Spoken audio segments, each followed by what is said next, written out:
July 18th evening session to order, and welcome everyone that's here. We have a nice overflow crowd, and also welcome those who are watching us on YouTube. First item up on our agenda is approval and discussion of the agenda, and I did want to confirm, did Mr. Spence step out in the hall? Oh, there he is. Just to make sure that we will be tabling case 2217, and we'll get that little side discussion over there. Jennifer, do we have a date certain? I know said September. Is that do we have September? It will be your September planning meeting. Let me look. I'm sorry, sir. That's okay. I think it's September 6th. Yes. At 6 September o'clock. 6th, but it's Tuesday because Okay. of the holiday. Okay. So September 6th, 6 o'clock. So if with that being tabled to September 7th at 6 or 6 at 6? 6 at 6. 6 at 6. Okay, there we go. So if, are there any other items that need to be adjusted on the agenda? If not, do I hear a motion with that adjustment? So moved. Second. All right, we have a motion and a second. Any other discussion? If not, all in favor of the motion say aye. Aye. Any opposed? Agenda's approved. Next up, we have a resolution for the placement of a portrait of retired Judge Addie M. Harris Rawls. And I think we have Walter Schmidlin here to make a little statement. Thank you, sir. I'm Walter Schmidlin. I'm the president of the Johnston County Bar this year. And as you know, the Honorable Judge Addie M. Rawls retired earlier this year. The bar, in conjunction with some partners, commissioned a portrait of Judge Rawls, who's here today. So the Johnston County Bar Association respectfully requests that this board adopt a resolution approving the placement of the portrait in the old Superior Courtroom, courtroom number 4 of this courthouse. All right, Commissioner Harris, do you want to read that resolution for us? Yes, sir. Resolution supporting the commission and placement of a portrait of the Honorable Addie M. Harris Rawls into the Johnston County Courthouse. Whereas the Johnston County Board of Commissioners has from time to time honored certain retiring members of the judiciary of this county who have distinguished themselves in the legal profession and in their community. And whereas the Honorable Judge Addie M. Harris Rawls grew up in Washington, North Carolina, and whereas Judge Rawls graduated high school in Washington, North Carolina with the highest honors, and whereas Judge Rawls thereafter completed her undergraduate education at Wake Forest University as a George Foster Hankins Scholar, and whereas Judge Rawls thereafter completed her graduate legal education at North Carolina Central University of Law as a Board of Governors Scholar, and whereas Judge Rawls began her legal career as a clerk in the North Carolina Court of Appeals, and whereas Judge Rawls thereafter began her prosecutorial career, and where she earned a reputation as a fair but tough prosecutor and trial attorney who enjoyed the respect of the bar and the bench. And whereas Judge Rawls ascended to the District Court bench in 2002, where she remained until her retirement on 31 January of 2022. And whereas Judge Rawls served the North Carolina citizens for more than 33 years and has devoted to her community the practice of law and the betterment of society. And whereas Judge Rawls served the people of Johnston County with honor and distinction, whereas Judge Rawls has always been an active in civic, community, and church affairs, and has served the Johnston County Bar Association and the 11th District Bar and New Generation Christian Church with honor and distinction. And whereas in all her dealings with the community at large, and particularly with defendants and complaining witnesses and others who appeared before her court, Judge Rawls has always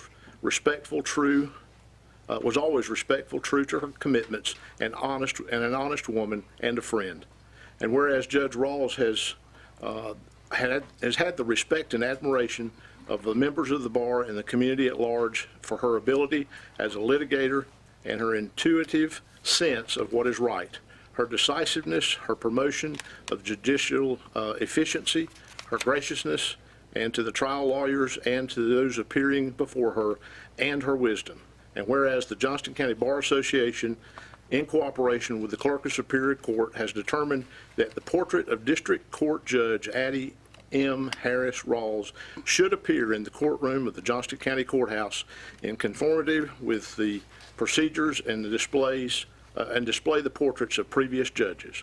And whereas the Johnston County Bar Association has requested that the Johnston County Board of Commissioners support and approve the portrait hanging of the Honorable Addie M. Harris Rawls in the courthouse of Johnston County. Now, therefore, be it resolved, the Johnston County Board of Commissioners, in recognition and appreciation for her many contributions to the community and to the legal profession, does, as a reflection of our and our county's respect and esteem for the Honorable Addie M. Harris Rawls, approve the hanging of the portrait of Judge Rawls in the Johnston County Courthouse, adopted this 18th day of July, 2022. And I'll make that in the form of a motion, Mr. Chairman.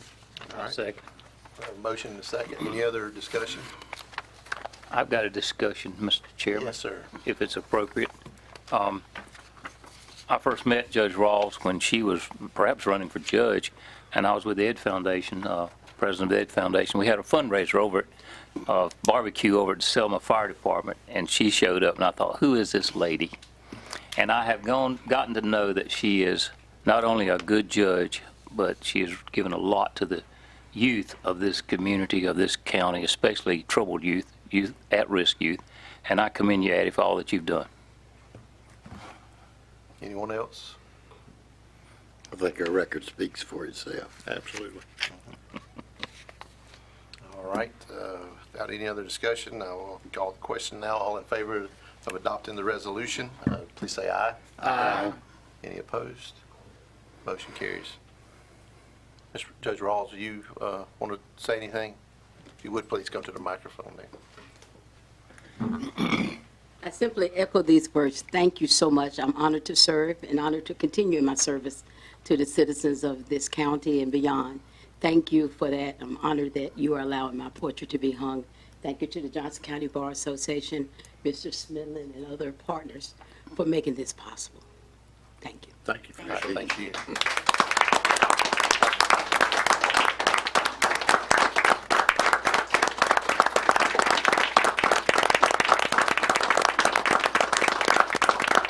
Ask your son to come in. I think Martin, instead of letting him sit back out there in the hall, at least he'll come in.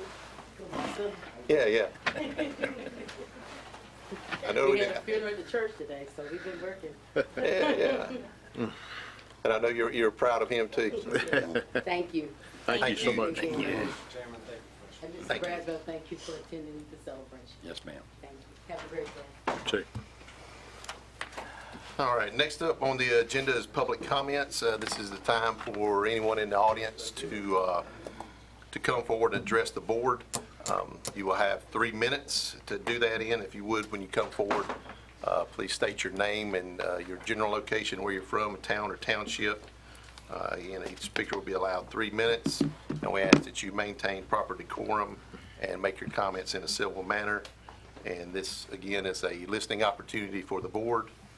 Here to hear your thoughts and concerns, and it's not intended to be a question and answer session for the board. So with that, we already have our first one up, so if you would state your name. I am Jill Parker from Four Oaks. Most of you know me as the lady about the fire district lines. With that, I'm here today on a different issue. Mr. Godwin, just this morning you made a comment on where our quality of life has gone. I'd like to know myself. My papa was my person. We were very close, and I lost him last October. I made him a promise that I would fight, cherish, and protect what was his. Last month, my family and I went to speak against a subdivision that would split and impede on my family's bicentennial farm. My grandmother has a deeded easement through the middle of this plot. There is no road maintenance agreement, and tractors and farm equipment will go through this easement on a regular basis. In the end, the developers wanted to completely deed the land to my grandmother that the easement sits on. Of course they did. Sorry, I lost my place. I'm sorry. That's okay. Let's see. Of course they did, because then the developers don't have to put up fencing, an intersection, or help be responsible for the easement for eternity. Also, I sat back and watched interactions between people and I quickly learned what my family was up against. Supposed to be tomorrow night, developers have pulled that and getting together another application, which doesn't surprise me. In August, my family and I will once again speak at our planning department in disagreement with this subdivision that is trying to split my family's bicentennial farm.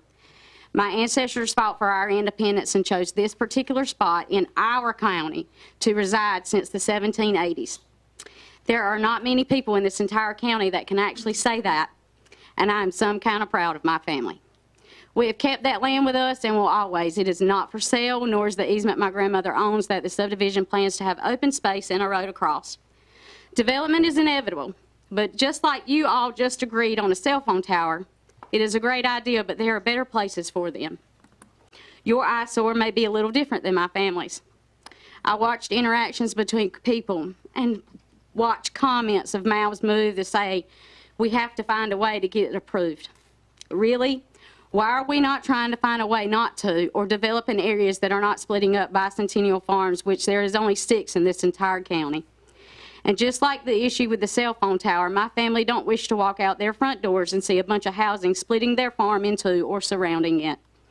They don't wish to drive tractors through the middle of a subdivision or up against an open space pond where all subdivision owners will be fishing, causing a safety hazard of hitting a child who is not being watched.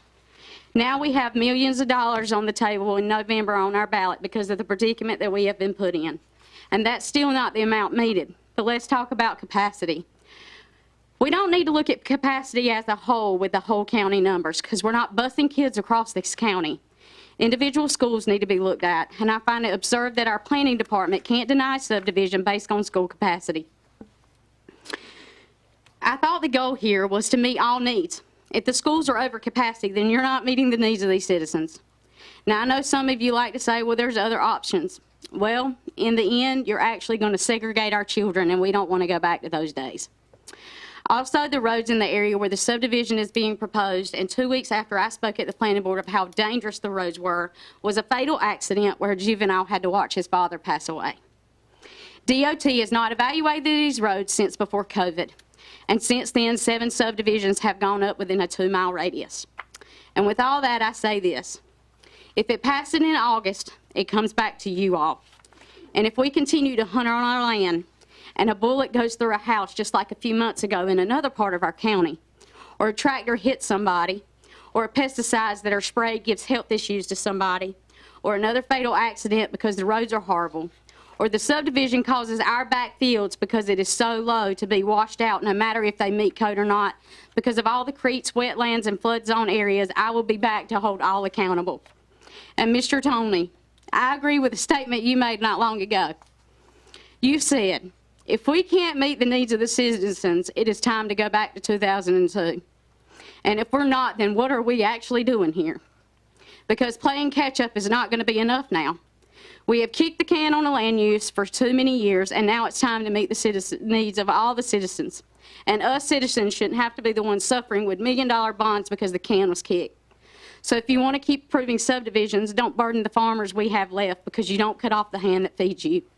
I have seen kids sitting elbow to elbow in classrooms with no room to put book bags, but on the floor waiting for somebody to trip over them. Some teachers can't even walk about through their classrooms anymore while teaching or whatnot because they are jam-packed like sardines. AC units going out where children have to sit in a 90-degree classroom taking an EOG where the scores matter while the school waits on chillers, rented chillers, that are still there to this day. Teachers and principals using their own money to put portable AC units in so the kids are actually comfortable. So I ask you and the planning board to come up with a land use plan that meet the needs and build our infrastructure. And until you can do that, stop rubber stamping these subdivisions, causing the deeper hole that we fall in. Thank you. Thank you. Anyone else? And I will remind, that was a little longer than 3 minutes, so. I'm sorry. It's I okay. was Look, you were passionate, so we're gonna try to, the rest of them back here to 3 minutes. So, Mr. President, the clock's on for you. Yeah, Joe Preston, Wilson Mills area. I come here tonight as a very concerned citizen regarding a sitting commissioner, as we all know, was arrested and charged a couple weeks ago. And everybody is innocent until proven guilty. I would wonder, though, if we couldn't ask the county attorney or others on the board to look into any general statutes that would have that person that's sitting on the commissioner's board to either be suspended or step down until the actual investigation plays out. The charge is pretty, I would categorize as heinous. And if true, I definitely wouldn't want that person making decisions for the county. So I'm unsure as to why that hasn't already happened. Maybe there hasn't been a precedent, but I'm guessing that there has been. It also makes me worry about any other victim of that type of crime that might want to come forward and say something, that they might be held back because they don't think anything's going to happen. Now, as I said, innocent until proven guilty. However, I would think there would be some sort of law or statute that might allow that person to not be involved in policy making, voting on very important things in the county until that's decided. So I would ask that you guys would look into that. I think that's very important because this is of the very gravest nature. Thank you. Thank you. Anyone else?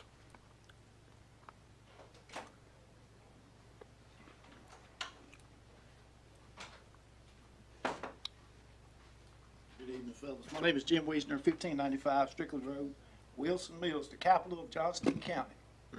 Guys, I'm here because they're getting ready to build 800 houses next door to my farm. I live in District 6, that's Mr. Braswell's district. I live in no man's land. I pay county taxes and nobody represents us. There's going to be approximately 1,600 kids in them 800 houses. That's 2 kids per house.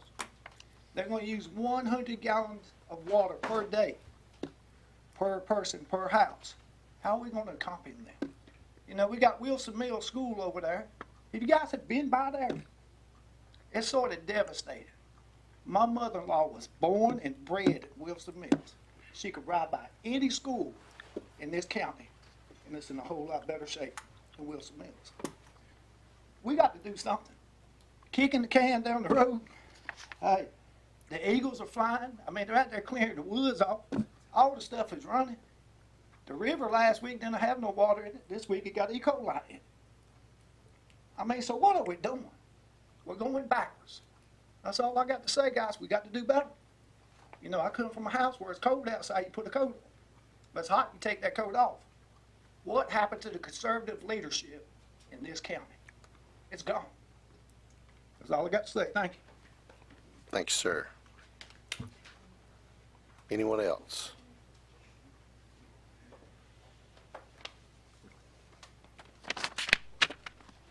Hello, I am Joey Marie. I reside, vote, and pay taxes in Middlesex, Johnston County, Middlesex. I know most of you hear from your attendance at GOP or CAG meetings, and just wanted to say citizens vote for you because we believe what you say you will do for Johnston County. We continue to hope you will do the right thing for all of us. There is much corruption in Washington, D.C. We know there is corruption on a local levels of government as well. Some people move into politics to make a difference for communities, others for control and to make money. People are taking notice of what is happening. The approval of developments in very close proximity to farmland and middle to upper class residential communities is unfair to those taxpayer owners. There needs to be a larger break between the two. The approval of the cluster of single-family homes, such as those in Clayton, and I'm not sure if it's Smithfield or Selma, are unsightly, cause congestion, and bring crime to the area. This has happened in Wake County in Knightdale not so long ago. There appears to be no zoning, and there needs to be. Addressing another subject, I sent emails to all of you, including Mr. Braswell, regarding his resignation. I believe in the innocence of an individual until proven otherwise. However, when investigations are taking place in business, in the military, and in schools, those under investigations are put on leave, asked to resign, or are suspended until further findings. If you want voters to take you seriously, you need to take seriously that which we as voters are concerned about. The board needs to do the right thing in this situation. Coupled with that, what needs to stop is the appointments of friends and people you know who will go along to get along. There needs to be a regular hiring process for board members, and those currently on the board need to sign an affidavit that they are not on friendly terms with or have done business with those they are appointing. We would like you to avoid what looks like conflicts of interest. I recently stepped away from an organization I could no longer support as they were not doing the right thing. As members of society, we need to uphold moral, ethical, and legal codes and hold people accountable. We voted to put most of you in the positions you are in. Don't make us regret that vote. Please do the right thing. Thank you for your time and attention. Thank you.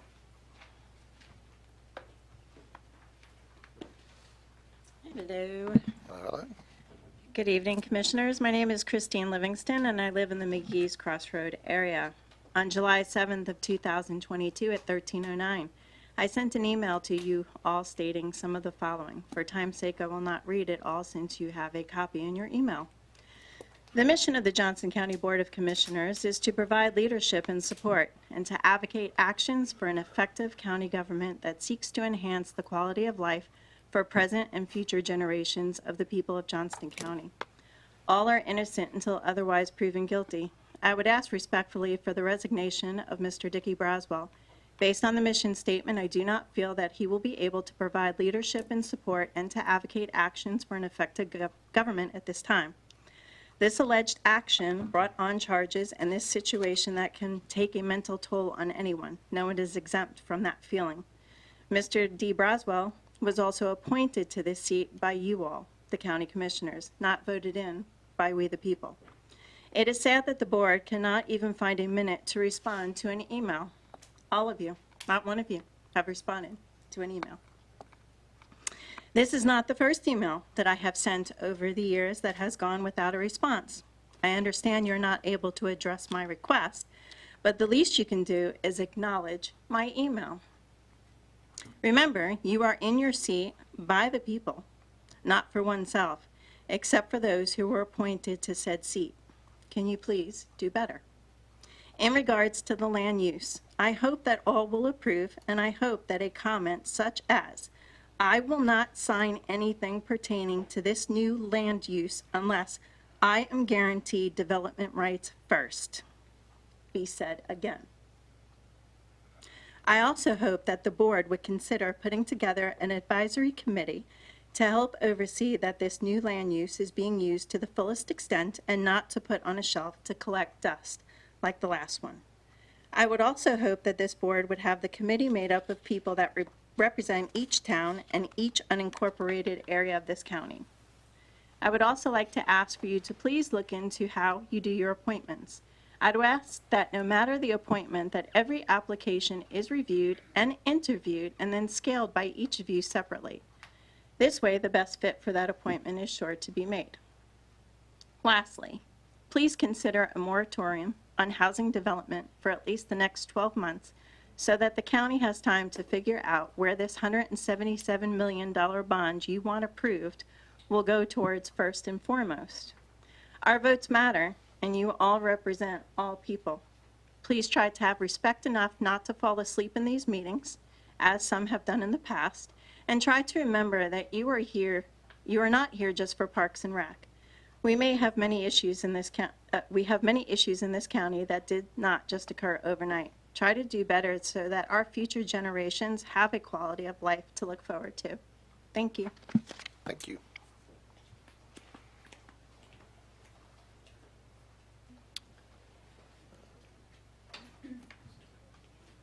Hi there. Hi.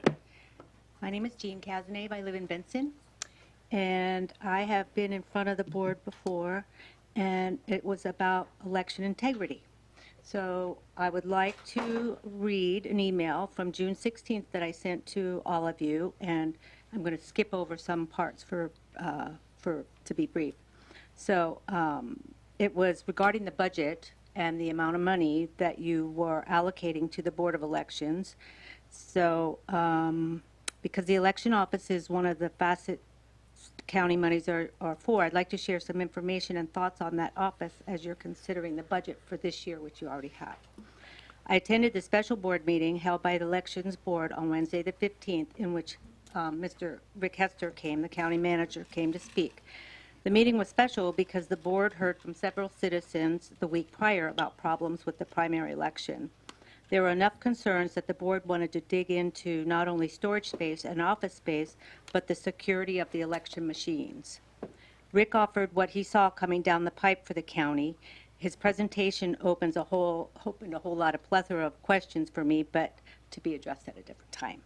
So also at your Campbell University Summit, I believe you spoke about necessary storage and office space for everybody that would take county funds. What was presented to the board from the director regarding the money spent, while not total money spent, was a real eye-opener that day at the Board of Elections. She presented 5 full pages listing the machines that the county purchased or are leasing that amounted to $647,406. Each precinct uses at least 2 machines, and there are backup machines. The DS200 tabulator is $6,000, and the other machines are $7,525, and we have 36 precincts. The annual maintenance contract for the machines is $46,000. Voting location rental fees incurred on Election Day for May's primary was $55,345, not including early voting periods. The 2020 general election incurred location rental fees of $70,925 just for Election Day, which makes the point that we should be using the schools for all voting locations that the taxpayers are already paying for. So if there's any way we can make that happen, that'd be great. This does not include the cost of leasing storage for machines and supplies, office spaces leased by the board, updates on software needed for the machines, audits performed or not performed on the machines, nor does it include any type of security for the equipment and related materials. The ballot and election supplies from general elections are required to be stored for 22 months. So where would that secure place be? That subject didn't come up in this meeting, but there appears to be a lot of storage containers in the satellite office where the meetings are held. So the budget this year for the Board of Elections is proposed to be over $1 million, and the next budget Ms. year. Castaneda, we're 3 minutes. Can you wrap Okay, wrap sure up? thing, Thank you. sure thing. I'm asking that in light of Rick Hester's proposal to the board, that you all discuss going back to paper ballots, eliminating the machines, because the cost would be much less if you consider those numbers. So one last thing. Out of 3,000 counties in the country, 130, as of 2 weeks ago, the commissioners have committed to getting rid of their machines. So thank you very much. Thank you. Thank you. Hi. Hello. I'd like to speak on the rezoning of the farmland to residential on Josephine Road. So that is an item on the agenda, Okay. and is this the one that's being? It's coming up. So so you'll not have ready? you'll have an opportunity when we get to the public hearing. Okay, I'll piece. come back then. Okay. Yeah. Stay right there. All right. Anyone else? Anyone in the hall?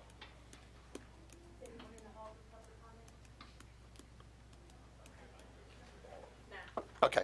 Unless you want us to come back up again. Thank you.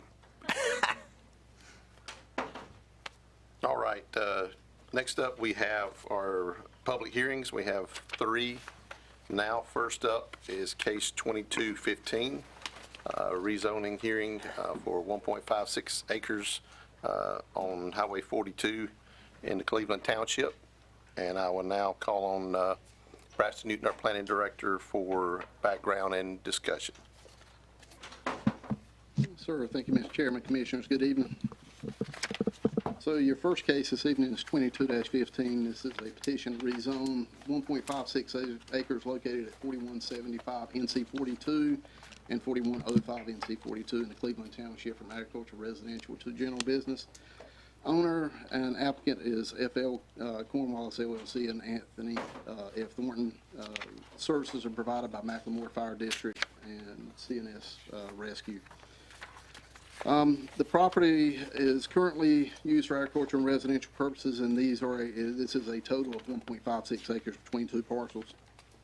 Surrounding uses are residential and agriculture, and also a small plumbing business, and then general business with some flex office space, and Tractor Supply, which is your retail store. Traffic concerns, NC 42 shows 18,000 vehicles per day. This is a 2020 count, and this portion of NC 42 does appear on our CTP as a boulevard needing improvement. There is a project to widen NC 42 in this area to 4-lane. However, it has been delayed until 2029, but it is a funded project. Property is located in a primary growth areas noted in the county's comprehensive land use plan.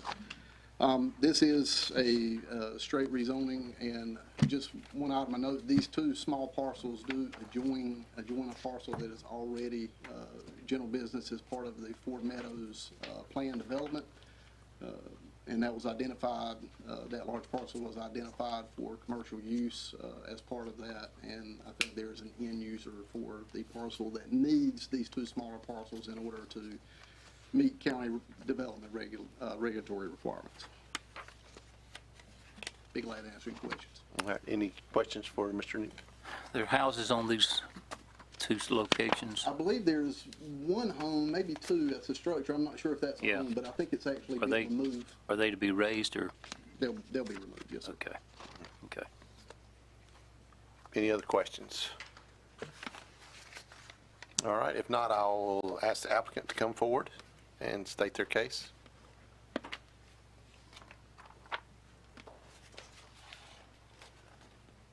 Good evening. My name is Matt Lauer with Bowman Consulting, 4006 Barrett Drive in Raleigh. I'm here to represent the applicant in this case. Like Braston mentioned, these were two small parcels that were left kind of beside the Ford Meadows when it was rezoned several years ago. And our request is simply to make these two parcels compatible with the surrounding general business and commercial areas within the Ford Meadows development. Like Braston mentioned, we do have a proposed user for the properties. Ultimately, the goal is to recombine these properties to make one larger parcel, but in order to do that, we need it all to be compatible with the general business in that area. And the applicant did just mention there are two houses on the property. They will probably be donated instead of just raised, so we're still trying to figure out the final plans on those two houses. And I'll be glad to answer any questions you may have. All right. Any questions for the applicant?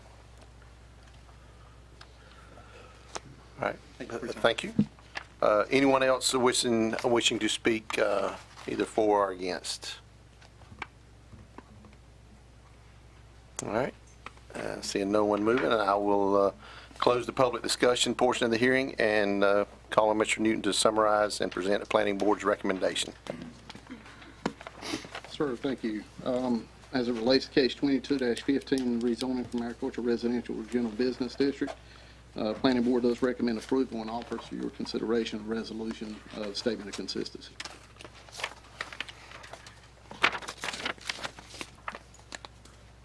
All right, any other questions? If not, I'll turn it over to the board. Thank you, Preston. I'll turn it over to the board for any other discussion, clarifications from the board, from either the applicant or Preston. All right, hearing none, I'll close the hearing and turn it over to the board for a motion.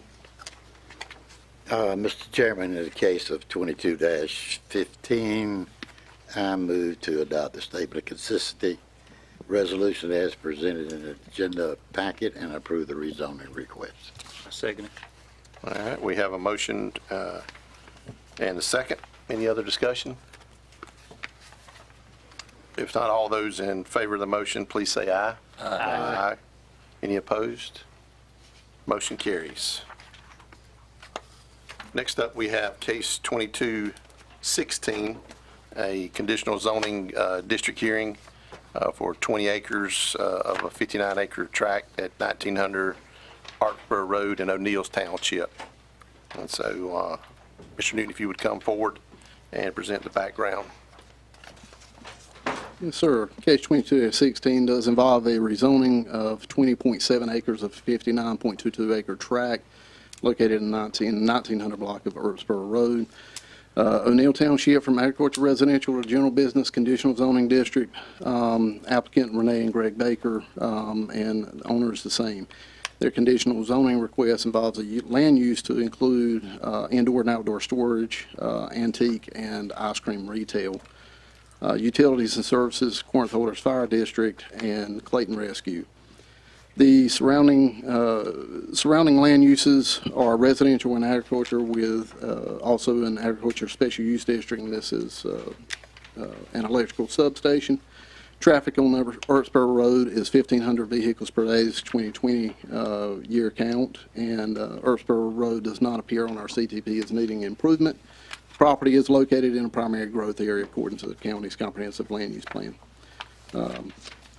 As you can see, there are a number of conditions, 20 overall, that would be attached to the rezoning, conditional rezoning if approved. Just want to bring that to your attention. All right. Any questions for Mr. Newton? All right. Hearing none, I would ask the applicant to come forward. Good evening, Commissioners. I'm John Oglesby with CSD Engineering. My office is located at 115 East 3rd Street in Wendell, North Carolina, but however, I am a resident of Arch Alive, a tax-paying and voting citizen of Johnston County.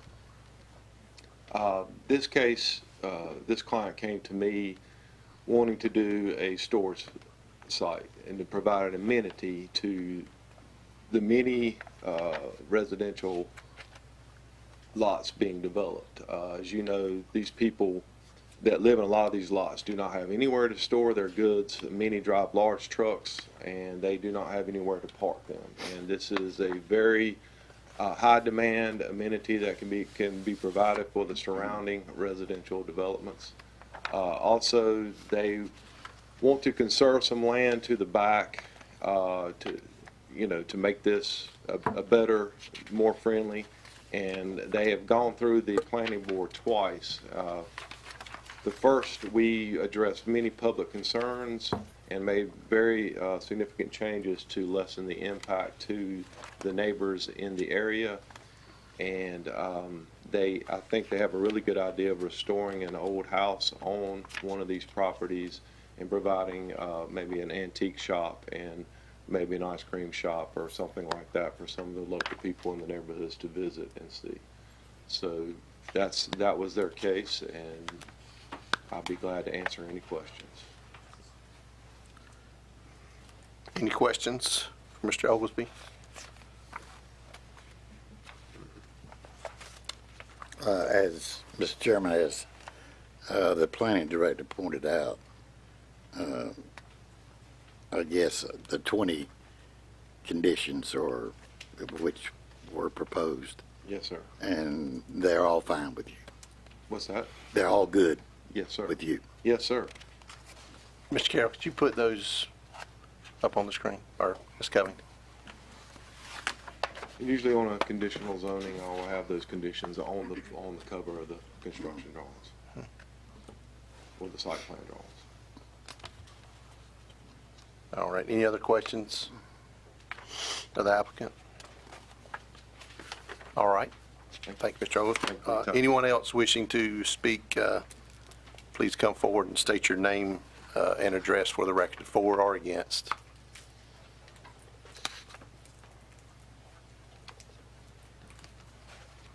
All right. I will close the public discussion portion of the hearing and call for Mr. Newton to come forward and summarize and present the planning board's recommendations. Yes, sir. As it relates to case 22-16, planning board does recommend approval with the stated 20 conditions as agreed to by the applicant, owner and applicant. In addition, planning board does offer a resolution of statement of consistency. All right. Any questions or clarifications? I do, Mr. Newton. The condition number 15, we don't normally see that. That's because the maximum nitrogen export. Is that because it's the ESA? Yes, sir. That's correct. All right, any other questions? All right, and I would just clarify, thank you, Braxton. And I know Commissioner Braswood already asked this, but I'll ask it one more time, that the applicant is agreeable to all 20 of those conditions. So that was a nod, no, that was a nod and a yes in the affirmative there, so. All right, I will close the hearing and turn it over to the commissioners for any further discussion and/or motion.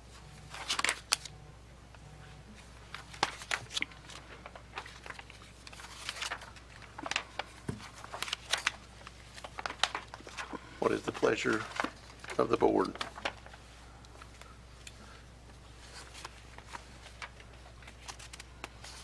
So we have two choices.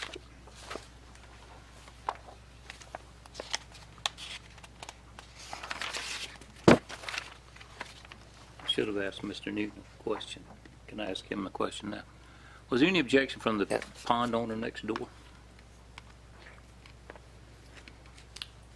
No, sir, not at our last or most recent planning board meeting, no, sir. Okay, all right, good.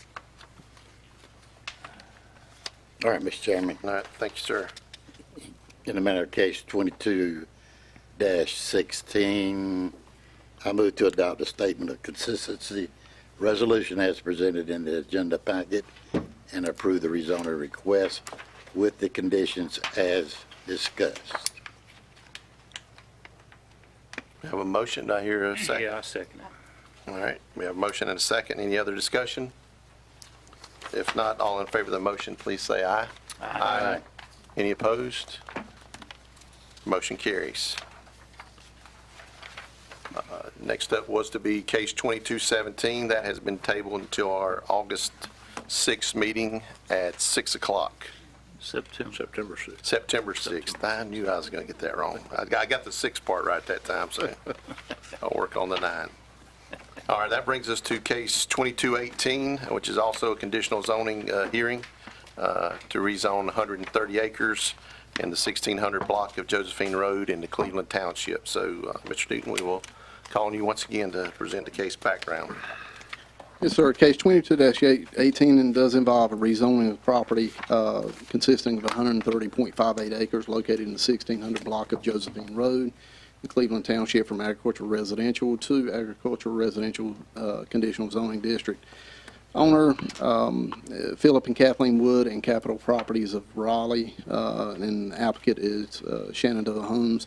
Conditional zoning request is single-family residential with sewer access or sewer connection, and that would be to Johnston County's public system, and with at 1.5 units per acre density as noted in our ordinance.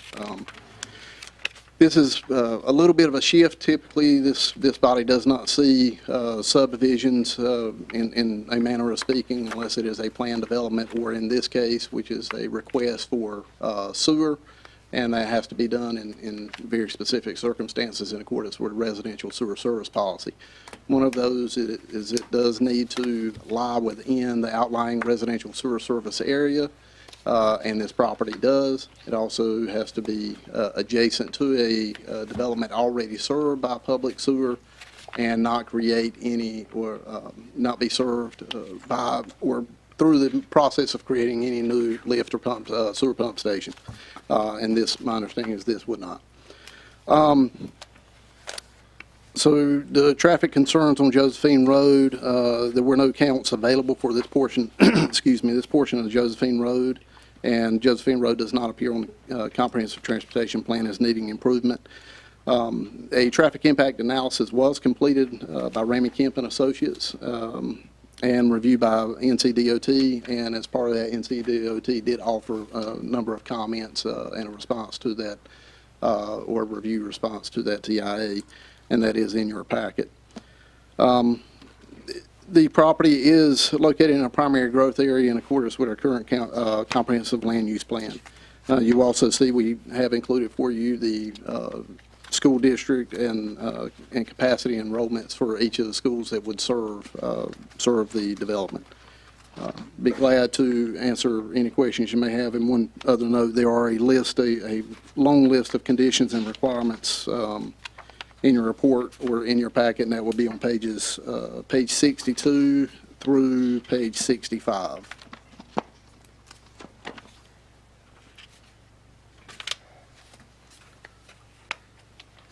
All right, any questions for Mr. Newton? I just want to clarify for what's actually in our agenda packet is, it appears that the 3 schools, elementary, middle, and high school in that area are all over capacity, particularly with the high school. I guess that's at least 40%, almost 50% over capacity as it is. So, and there would be, and it looks like it says there are estimated 96 students to be spread amongst those 3 schools if this subdivision is approved and developed as presented. Yes, sir. The student growth ratio comes from the school district, so we're from the school system, so they have provided that for us. And yes, you are correct, the high school is currently 511 students over capacity. And I guess the other question maybe, I know Ms. Rainier's sitting in the corner, but if I read our latest sewer capacity reconciliation, we had 190,000 gallons left, barring completion of our expansion. You want to come up and just say that? I hate to ask you to come all the way out, but.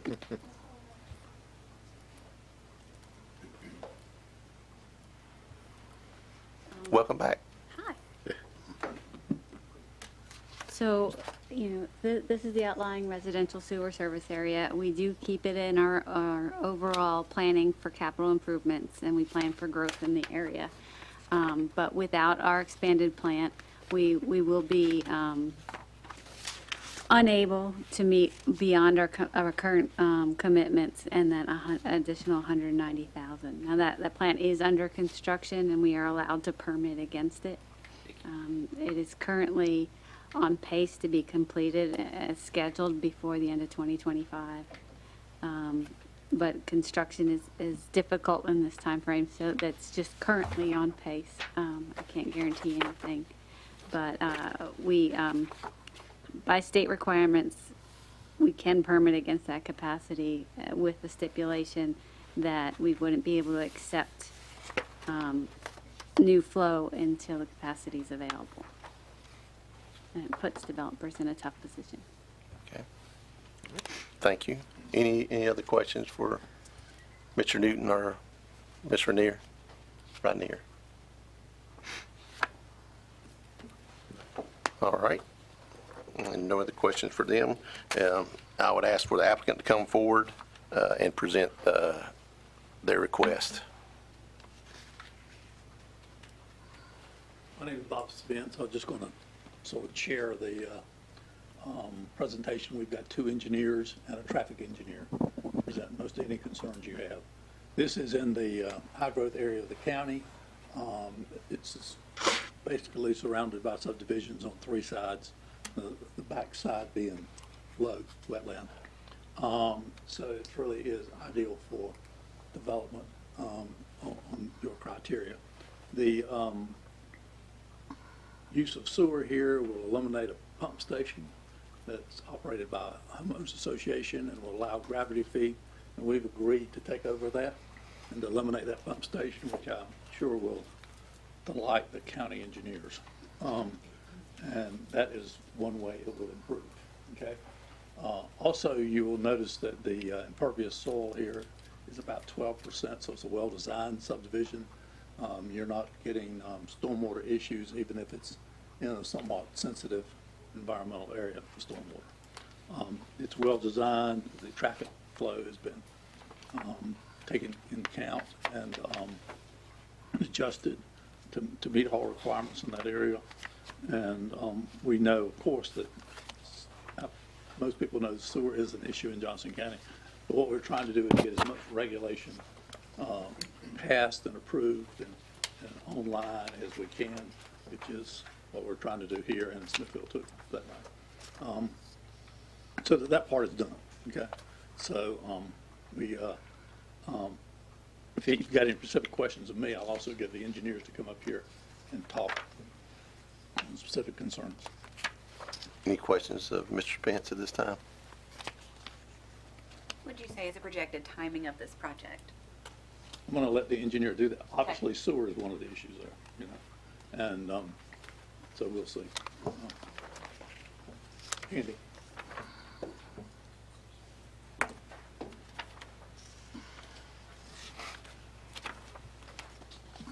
Good evening. Andy Mills, I'm with Shenandoah Homes, 3724 National Drive in Raleigh. So with this project, as Mr. Spence had mentioned, we understand the concerns of the sewer, and we understand about the upgrades to the wastewater treatment plant and all that's going on. I've been in communication with Chandler Farmer. And with that, like I told her, I said, we understand you're not going to let us hook on until it's ready. But what we're trying to do is we're just trying to get ahead. We're just trying to go ahead and get our designs done. It's a lengthy process. We have other projects going on in other municipalities. So this is one we felt like, well, you know, we know we got some time on, but we would like to go ahead and have everything in place and ready to go. So when the county is ready to accept the flow, we can begin at that point. So we're very aware of the concern with the sewer and want to work with the county however we can, you know, to ensure that everything works well. This, as Mr. Spence spoke about the pump station, on the north side of the road, that piece of property, you have the current Island Creek neighborhood. Somewhere along the line, an individual pump station had to be put in. I was contacted by the president of the HOA. I think they were going through a process and talking to the county about what they needed to do to upgrade it in order for the county to take it over, because it was becoming a financial burden on them, maintenance-wise. With them to upgrade it to county standards, it was going to be a substantial cost. So when I spoke to Ms. Farmer, she asked me to look at it to see would it be possible to take it offline and have the flow go directly into our line. There's a larger pump station at the north portion of Island Creek subdivision. So we ran that analysis and found that, yes, we could do that. So we're gonna take that pump station offline, take that burden off the current HOA next door, and have it flow to the existing pump station, which the flow's going there anyway. So it's not really adding anything to it.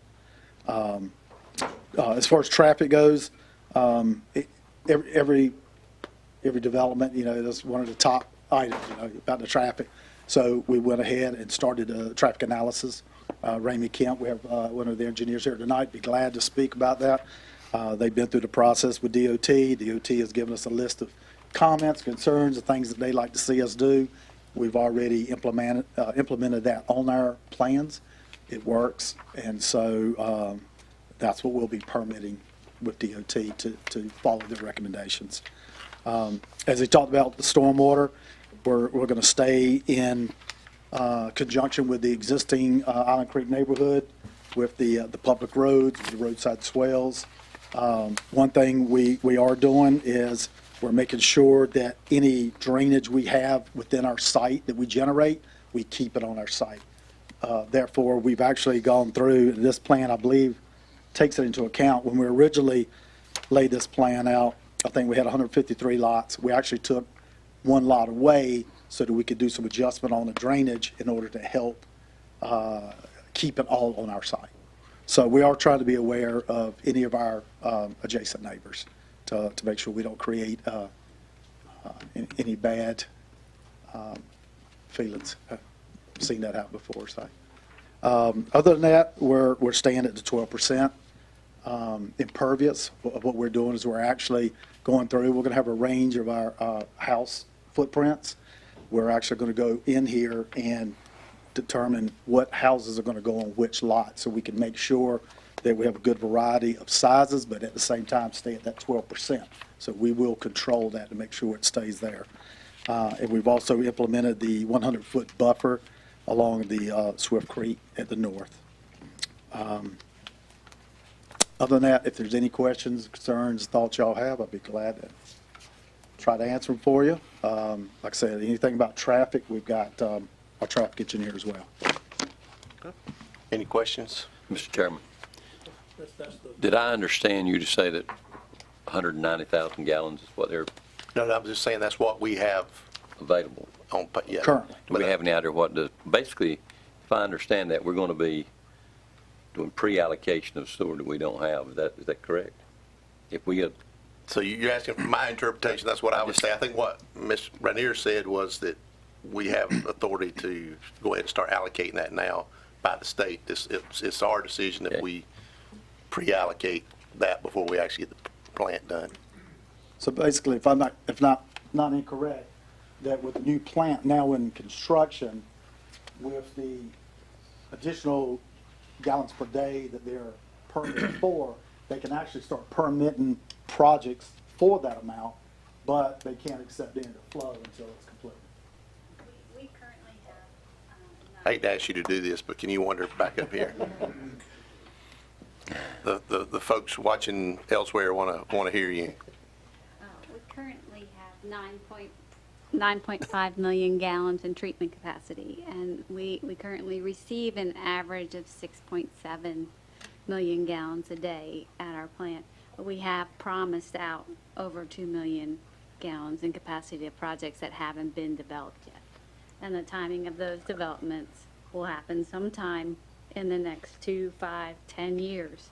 We can't predict that entirely. So there is a lot of wiggle room left before we get our plant online, even when you consider what we have isn't promised but not yet developed flow. Does that answer your question? well, it kind of goes against what we've been talking about. Are we going to try to allocate certain percentages for residential and commercial and industrial, or are we going to do it bits and pieces? That's just the question. I mean, I'm not against a man's project. I'm just saying that we at the board, we need to come up with a policy that's going to tell us which direction we're heading in. Yeah, I was going to read this later, but since you brought this up, I was going to say our water and sewer policy states that availability of wastewater allocation for qualifying residential developments shall be subject to surplus wastewater treatment capacity plant. I don't know if that's words backwards, but yeah. So that's what our policy says. So I think that decision is ours, whether we decide to So when approve or deny when I this. first started looking at this here, and because we look at various properties around the county, and knowing how sewer is an issue with Johnston County, that's why the first thing I did is I went and talked to Ms. Farmer about it. And she explained to me how with this being in what's designated as a growth area, and with the sewer being there already, and us not having to build a new pump station, but in fact taking one offline, that this location should be, or she could support this area of having, being approved for sewer. There again, it's going to depend on when they tell us we can have a permit to start construction. And he's correct, this meets all the requirements for the outlying residential sewer service area. But it's up to the board to decide where they allocate sewer capacity throughout the county. what we're trying to do generally, I think Jennifer, is to try to get some of these projects online so that they're there. Whenever they've got the sewer, they may be able to start building. Until they have the sewer, they can't start building. But at least they'll have done the regulatory steps, okay, which were done, because some of them weren't doing that. And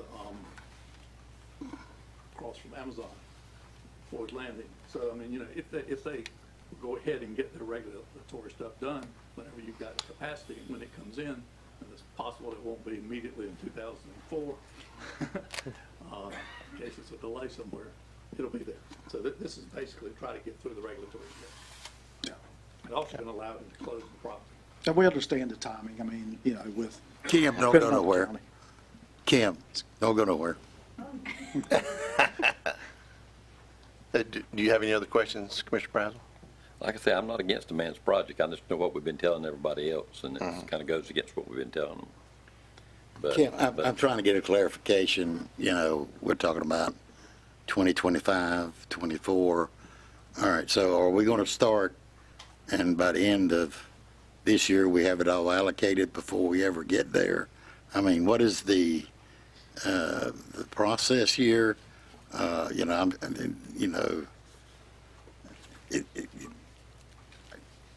I'm never in favor of promising something that I don't have. So, so is this going to open up a gate where everybody comes in and says, I'm going to have a project in 2025, and then you got the towns screaming at us, and, about what are we going to do, and we've met with some of the locales and explained to them that we don't have anything, and I'm just wondering what the process is, Kim. I'm not an engineer.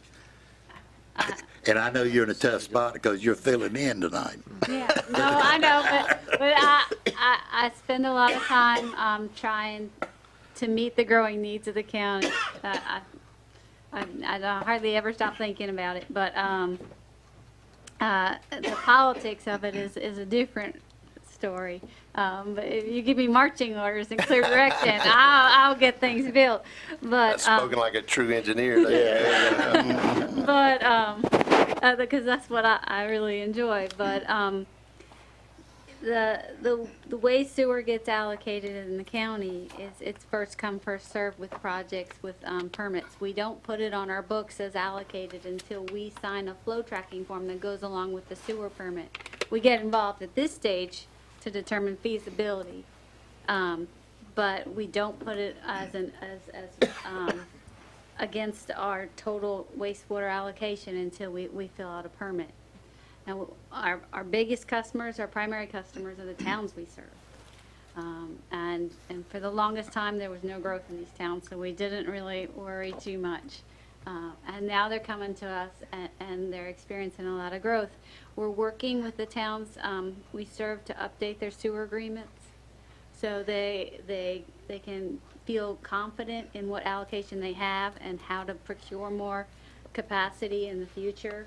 We're working with them through that agreement on a continual planning process, so we incorporate them in our capital improvement plans and make sure we're striving to meet the needs they identify.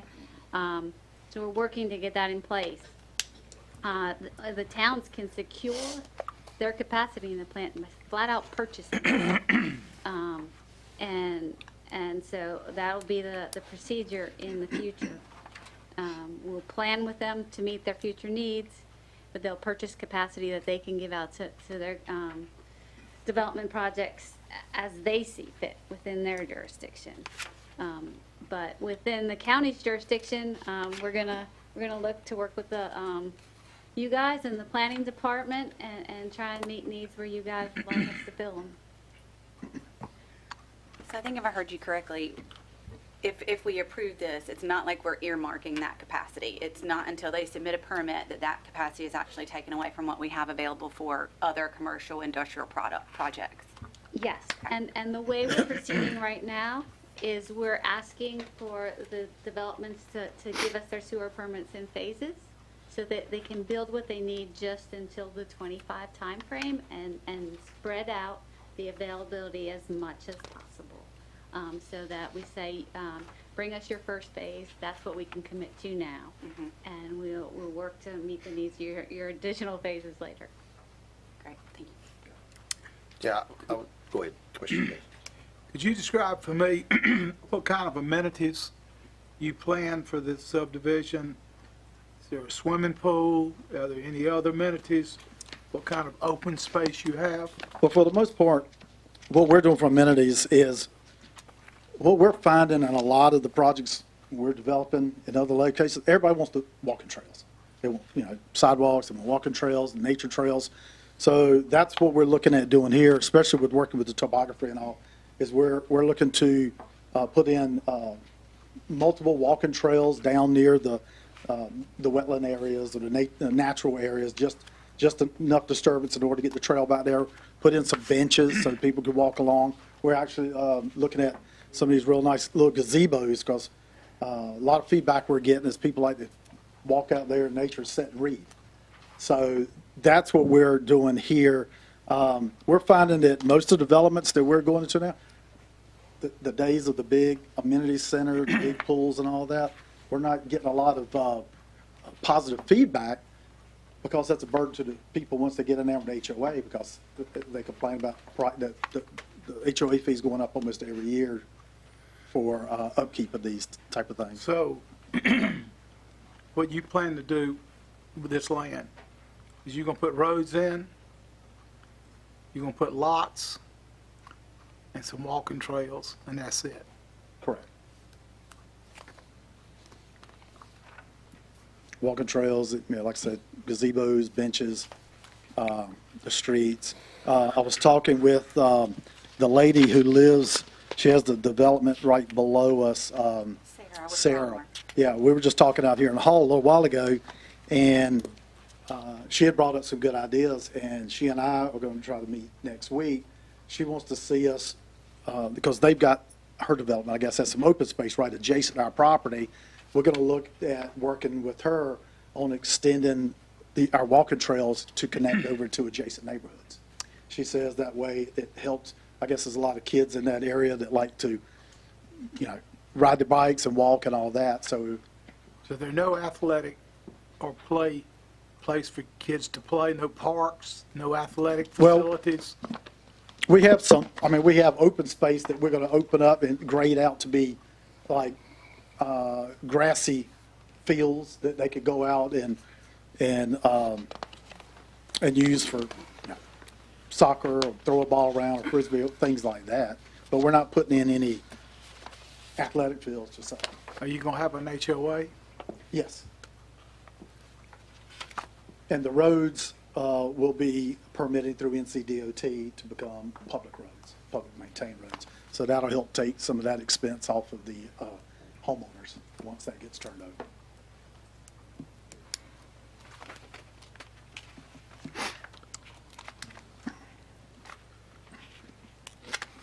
Any other questions for Mr. Mills? I have a question. It sounds like you're the guys to ask here. So you had mentioned about, with the sewer capacity, about the areas where you determine where the sewer goes and who gets the sewer, things of that nature. So I'm just asking the question, is there a place for me to go? Because when we look around the county for property that we could purchase to develop, first thing I do is I start looking at where's the utilities. And like I said, I go meet with public utilities to find out, hey, is this piece of property going to have utilities? Even if we have to extend it to the property, is it going to be available? And like I said, that was the first thing I did with Ms. Farmer, to go talk to her about this to make sure, because when we go into contract, I have to do my due diligence, and I try to get involved in that. So, like I said, I got positive feedback from her on this, so that's why when I heard that a while ago, I was like, okay, is there somewhere out there that we can look at to find out exactly where it is promised or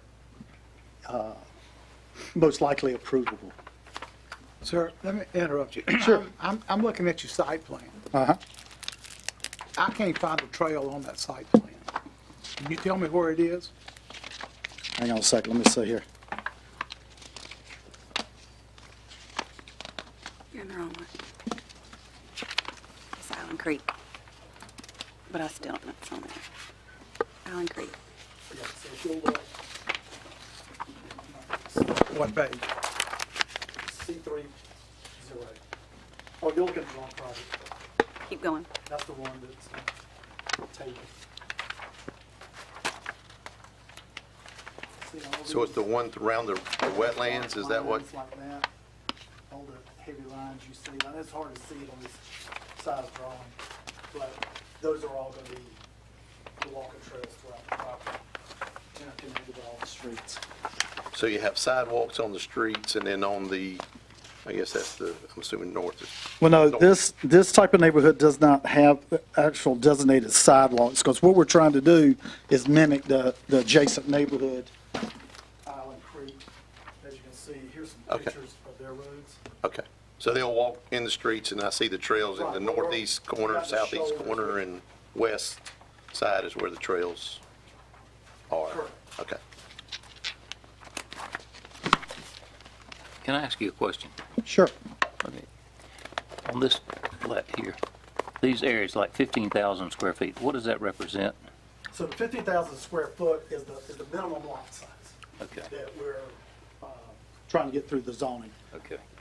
And then those little envelopes that you're seeing there, that's what we lay out as a building pad, Okay. just to make sure that the houses will fit inside that. Because we want to make sure we have enough room on the outside of those building pads to put in a little bit of a shallow swell to help direct the drainage, so that we keep it inside the development. And you said impermeable surface is going to be 12%? 12%, that's correct. There's one there, and then they've got one right here, and it says benches.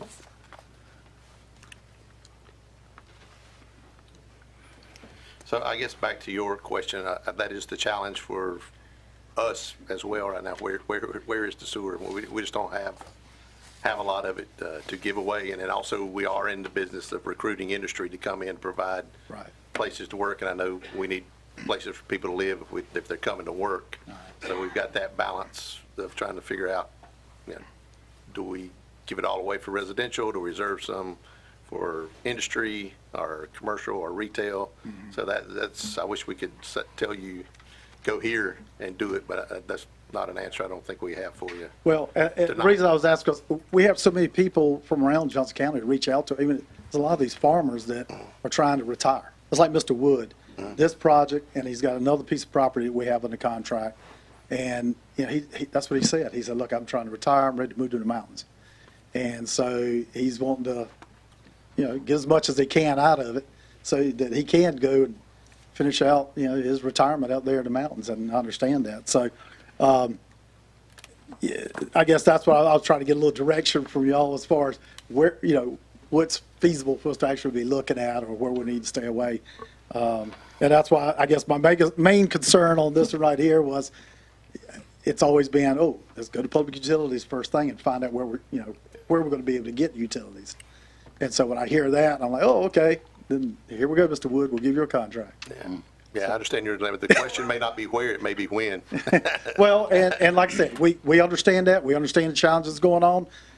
I've already talked to Ms. Farman and told her, say, look, we'll work with y'all. We just, with all the projects we do throughout the triangle, we just want to try to get ahead of the game. I appreciate it. Are these trails paved trails? Yes, yeah, we'll use some type of, it may not be concrete, it may be just an asphalt, or I have used in some locations, because I've done a lot of work down around the coast, of where they take the old tires. I'm sure Yeah, but we're just leaving that up. I mean, there's nothing on these plans that says they're going to be paved with asphalt or somehow some hard surface that people can use them. I don't know if it says it on there or not. I'm gonna have to go back and look at it and say. We would try to find something that's more of a pervious type material. That's what we're planning on. It's what we would rather do, just because of it, trying to keep it down at our 12%.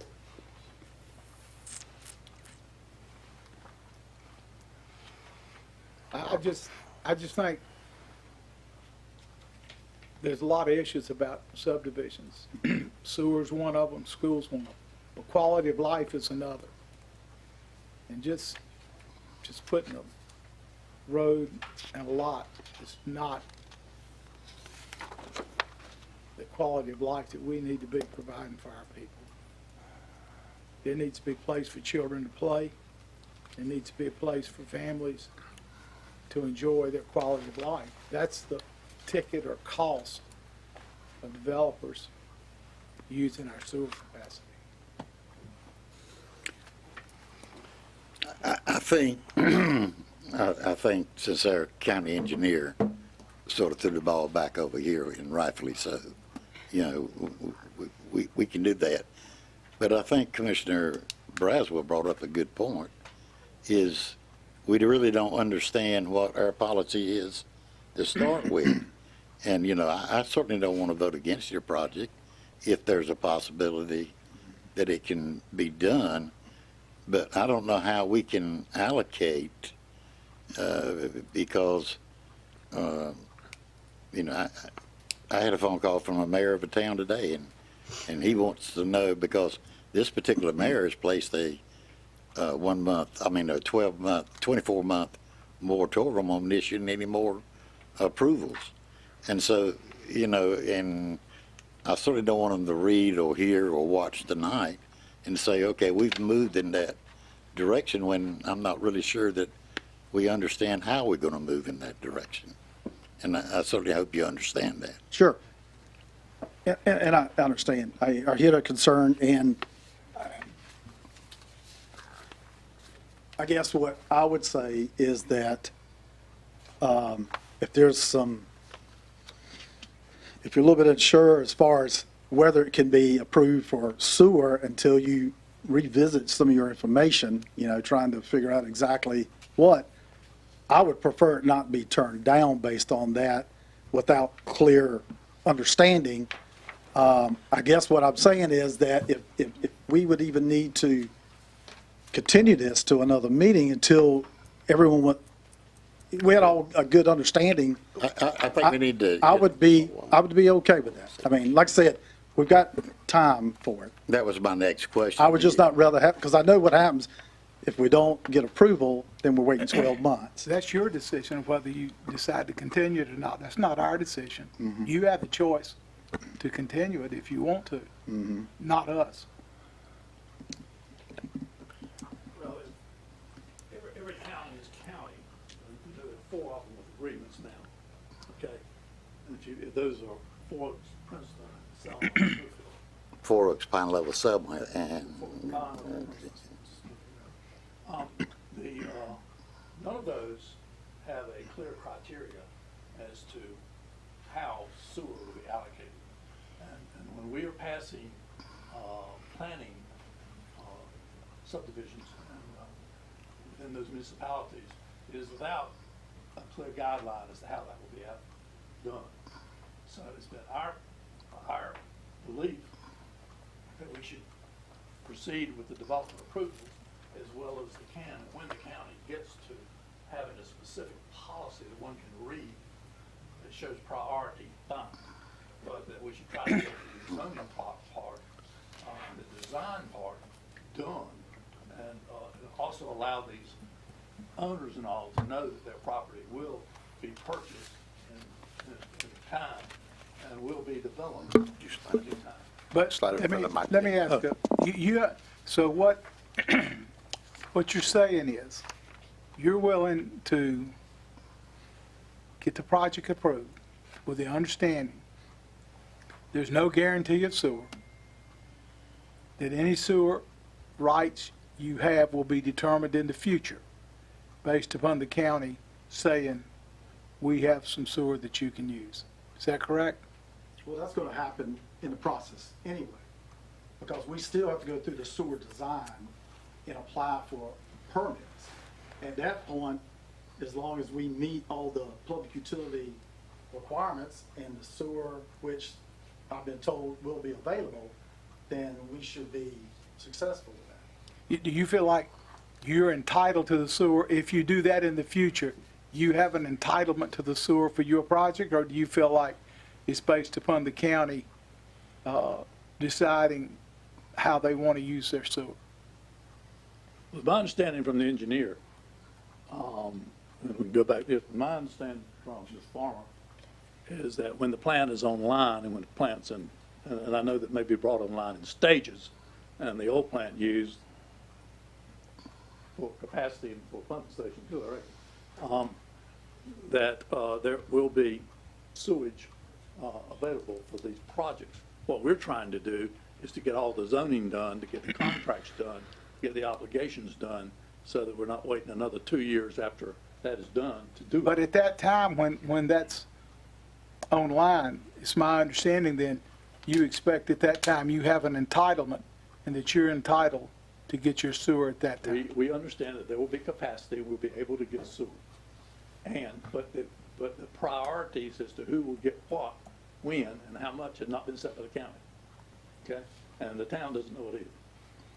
And to respond to you, Counselor, I don't think anybody signed that agreement. I know three that hadn't, three of the towns Four had. haven't. Four haven't signed it, so.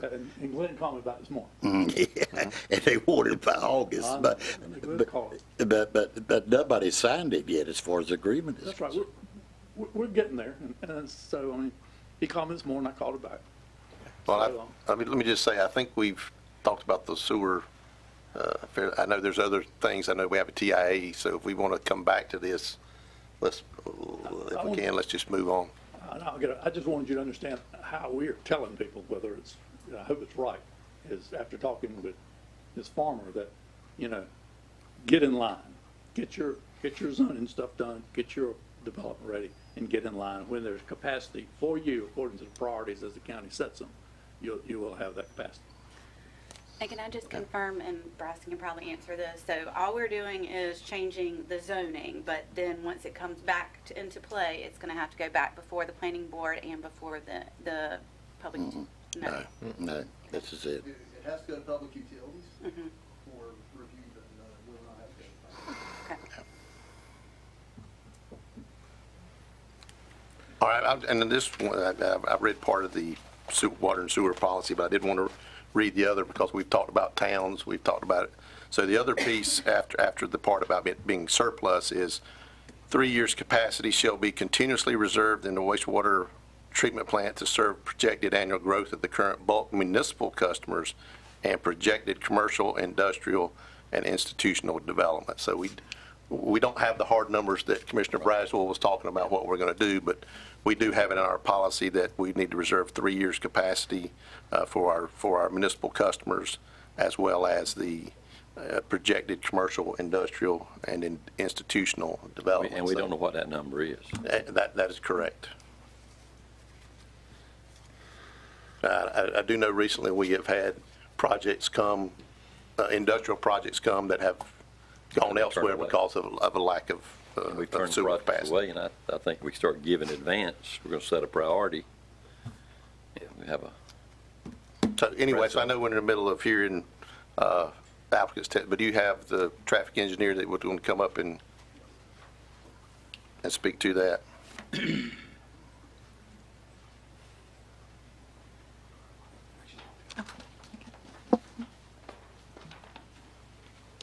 Hi, my name is Caroline Chiefs, and I'm a professional engineer that specializes in traffic, and I work at Ramey Kemp Associates.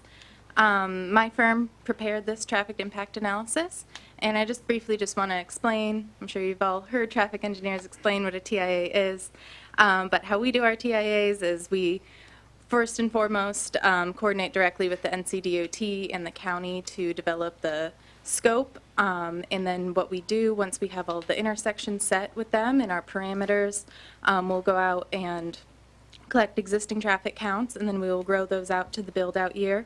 And in this particular development, we were projecting that future build-out year to be 2030, and then we also had to analyze 2032 analysis. And then from there, we also add in any future developments that have been approved, and we add in their traffic on top of our growth rate that we use. And so we take those traffic counts that we have, and we grow them just like your bank account grows with a compound growth rate of 2%. And then we add in that additional traffic as well. That is actually part of that background traffic. So our studies do end up a little conservative based on that. Because we have sort of doubled the traffic growth. And then what we do is we add in, we predict how much traffic the development will generate. And then we, through coordination with NCDOT, we try and determine where that traffic will go, and we distribute it onto the roadway network. And then what we do is we analyze the intersections and try and determine any deficiencies and what are impacts that the site has. And the goal of the traffic impact analysis is to mitigate the site's traffic. And through coordination with NCDOT, we submitted our analysis, and they largely agreed with it with some minor modifications to some of our recommendations. Overall, we saw that this development is not going to have a significant negative impact on the intersections outside of it. But it will provide some improvements to the site accesses along Josephine Road. And NCDOT just had some minor modifications to what we recommended, and we accepted that. And as Andy stated, that fits into the site plan. But I'm available to answer any traffic engineering questions that you may have. Just wanted to give you that brief overview. Any questions? I can't challenge a traffic engineer because I know nothing about it, except say it's a mess over there. And so, you know, we're dealing with unincorporated areas. And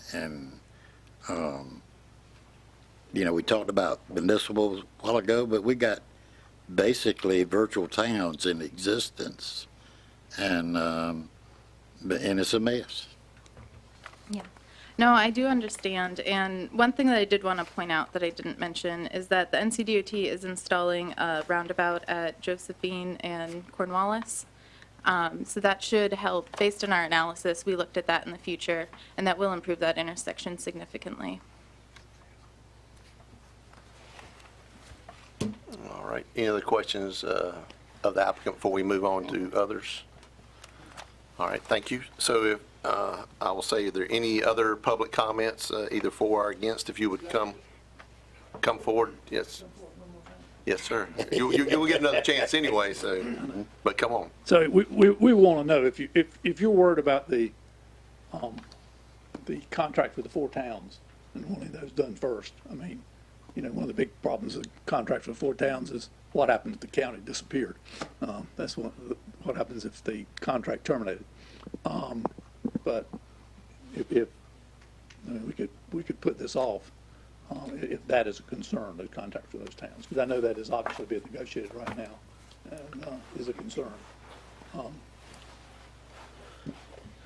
I might be the only one, Bob, but I have a concern about that personally, and I'm just one sitting up here. So you would like to see us finish? I don't know that I would think that we will have those contracts finished soon. I don't know if we'll have them by August the 1st, but yeah, and I'm sure there's. If that's a factor, we've considered one in September. We could. For me, I don't think that factors into this case. The town's situation. So, I think my concern is if we tell the guy that he can do his project and we ask to get him to proceed based on encouragement that he might get that capacity, and we come up and deny that capacity because of whatever comes up in the future, we're setting ourselves up for a lawsuit. I can tell you that. Yeah.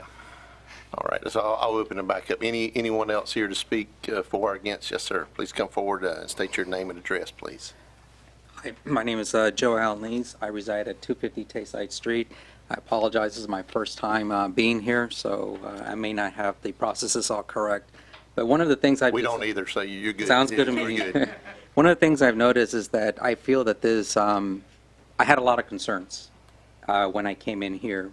And as every single one of you here have been asking the actual right questions and then led me to the next process, is that this actual last meeting is premature. There's a lot of information that no one knows yet. And as a homeowner, I don't know all of this information. The site plans that have been provided to us, it's just a site plan.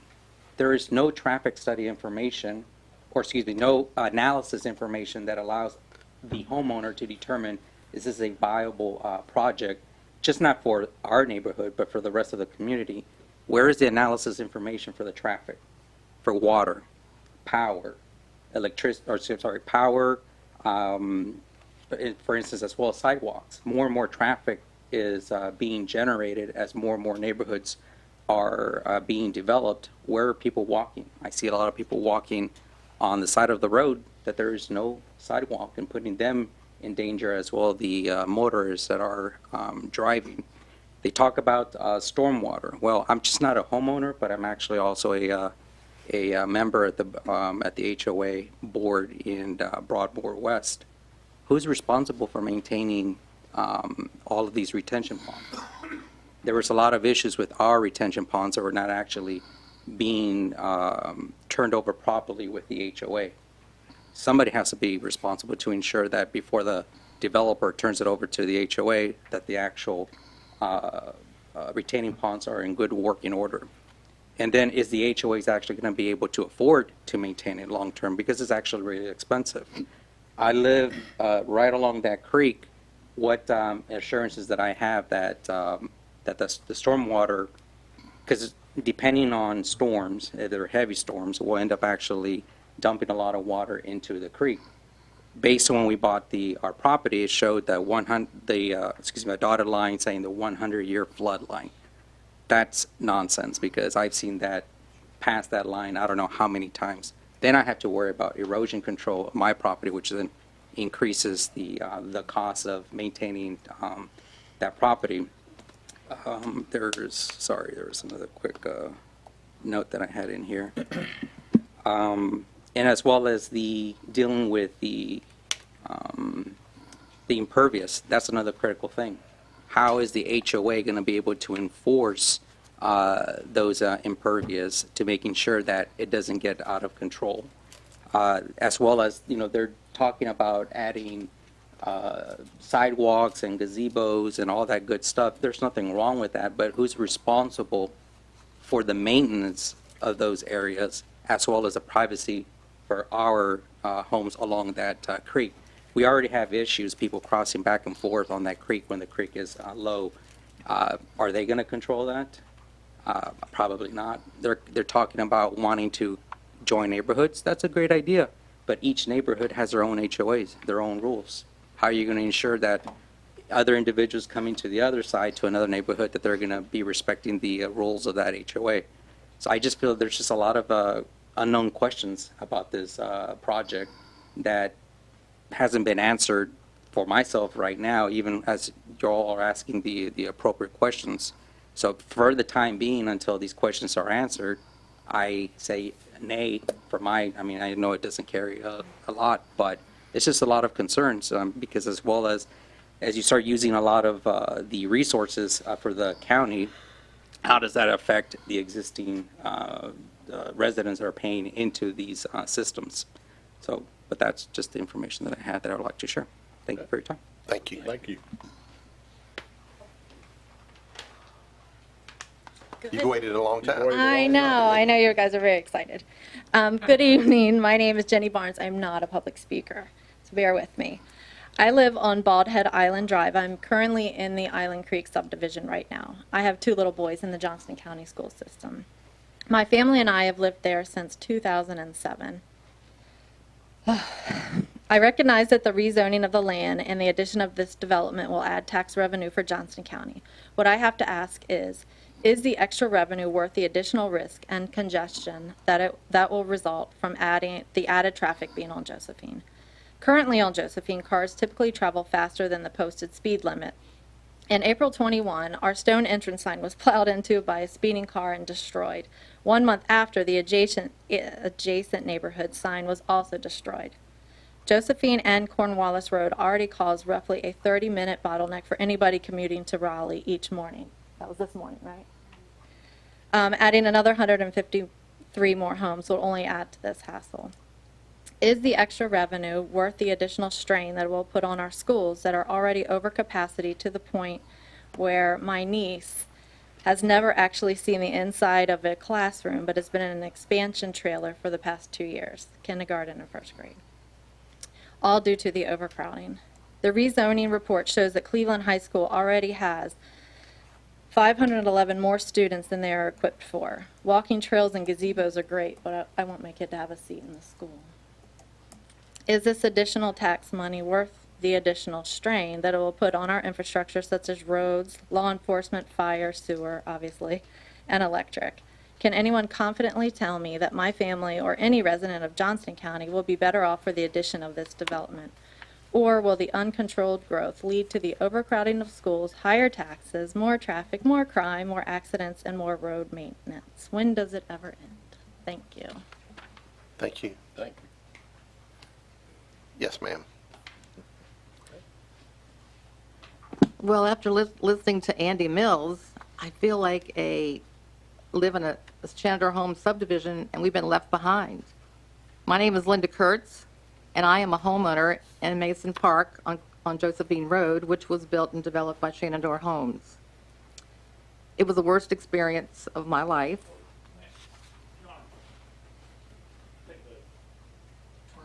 This is about this land use.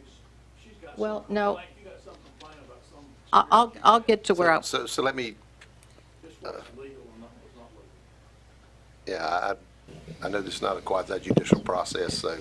That's correct. So the board, this is a legislative hearing, and the board does have wide latitude to hear citizen comments. However, I will say that when you're considering a land use like this, we're looking at site-specific criteria related to a particular site. You don't necessarily look at the applicant. You're looking at the use of the site. So certainly we can receive comments, but your determination is based upon the site-specific development at this particular site. And your two criteria are, number one, is it consistent with the comprehensive plan? And two, is it in the public interest?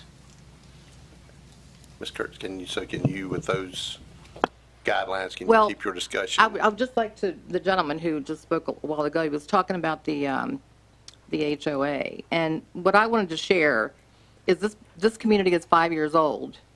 And as some of you know, the county representatives and Patrick, is that the developer tried to turn it over to us as an HOA in March. And we asked him to postpone it, and he said no. So I started on a research, and what we discovered in the research after speaking to all the county representatives, the county attorney, NCDOT, is that the developer, the county had not approved we have 2 retention ponds with a small basin. He had not gotten the approval from the county to have these things approved. There's a street in Section 3 which had not been turned over to NCDOT. So basically, this has been 5 months, and these things have still not been done. I'm working with Jennifer, and... So, Ms. Kurtz, again, we're here okay, for well, anyway, this. just to let you know that it's 5 years, and we're still trying to get things accomplished from the developer so that we could take it over as an HOA, so, thank you. Thank you. All right, anyone else wishing to speak on this application? Yes, sir. My name is Christian Forsland. I live at 57 Portsmouth Island Drive in the Island Creek subdivision. And I'm speaking on 2 capacities. One, as a homeowner, I share some of the same concerns that the residents of Island Creek and Johnston County have presented tonight. But I'm also speaking as the HOA president for Island Creek. I want to provide a little bit more context to the private pump station that we own and maintain. Phase 6 of Island Creek was built out by Shenandoah Homes, and a temporary permit for a pump station was issued by the state. That pump station was transferred to the Island Creek Homeowners Association, and we maintain that through homeowner association fees. I've learned more about sewage and pump stations than I would care to know about. But as part of my charge on the HOA, it's my responsibility to help manage this and make sure that we are in compliance. That is a difficult job. We have had to raise our HOA fees at least once. That was just prior to me coming on the board. We have reached an agreement with Johnston County. I have also worked with Chandra Farmer, excuse me. And we have an agreement that if the HOA can make improvements to this site, the county will take that over. Those improvements are costly.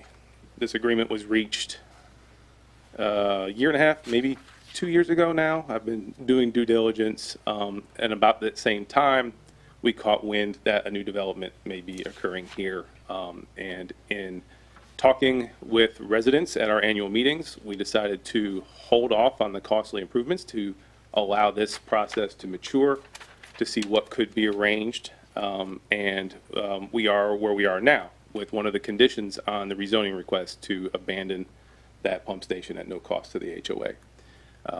I wanted to provide more context to that.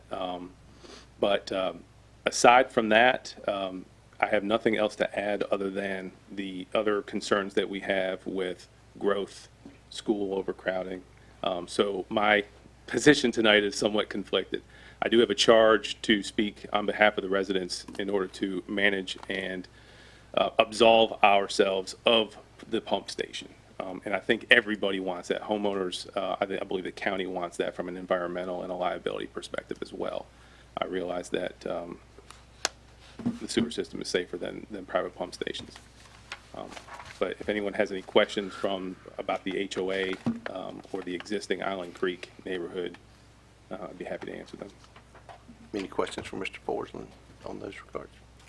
Has there been any discussion with regard, since this seems like it's going to be another section again or another phase of Island Creek, would you guys be the HOA management for that as well? Has that conversation been had? My understanding is no. This is intended to be a completely separate, although it does borrow from the name. I believe it's Island Creek Reserve.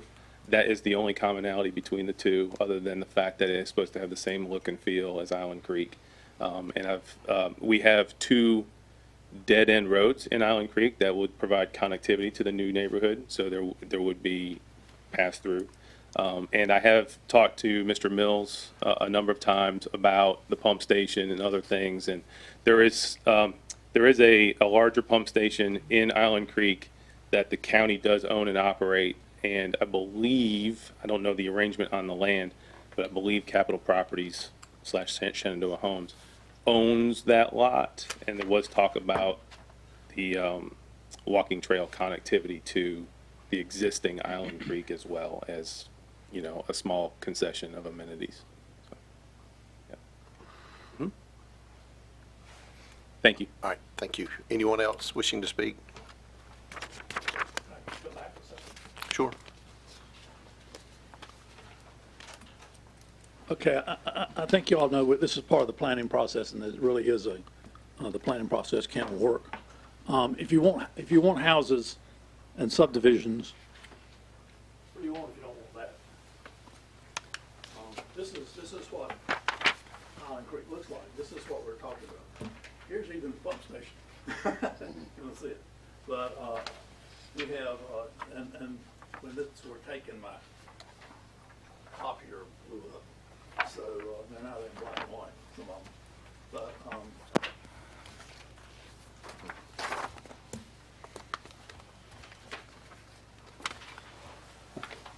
I mean by that, these aren't houses packed in a tight subdivision in Wake Forest. These are not houses 20 feet apart. These are nice middle-class houses. These are not townhomes, one after another.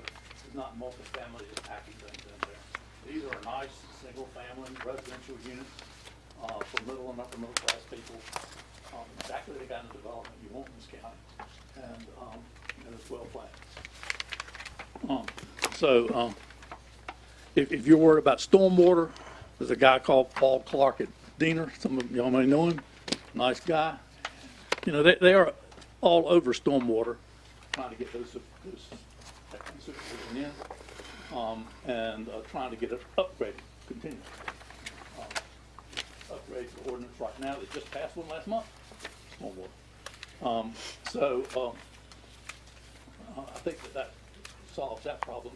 And if you haven't got the traffic and hadn't seen the traffic study, it's because you haven't looked at it online. But it is online, the full study. Traffic engineers here. No competent evidence against that. So we're trying to give you everything we can to try to make this a good presentation and a good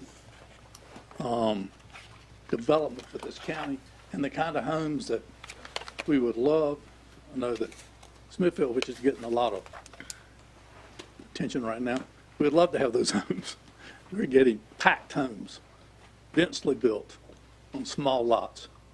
That's not what you've got here. Here you've got 12%. I mean, even in the critical area of the stormwater, we're getting 24%. Everybody wants to max it out.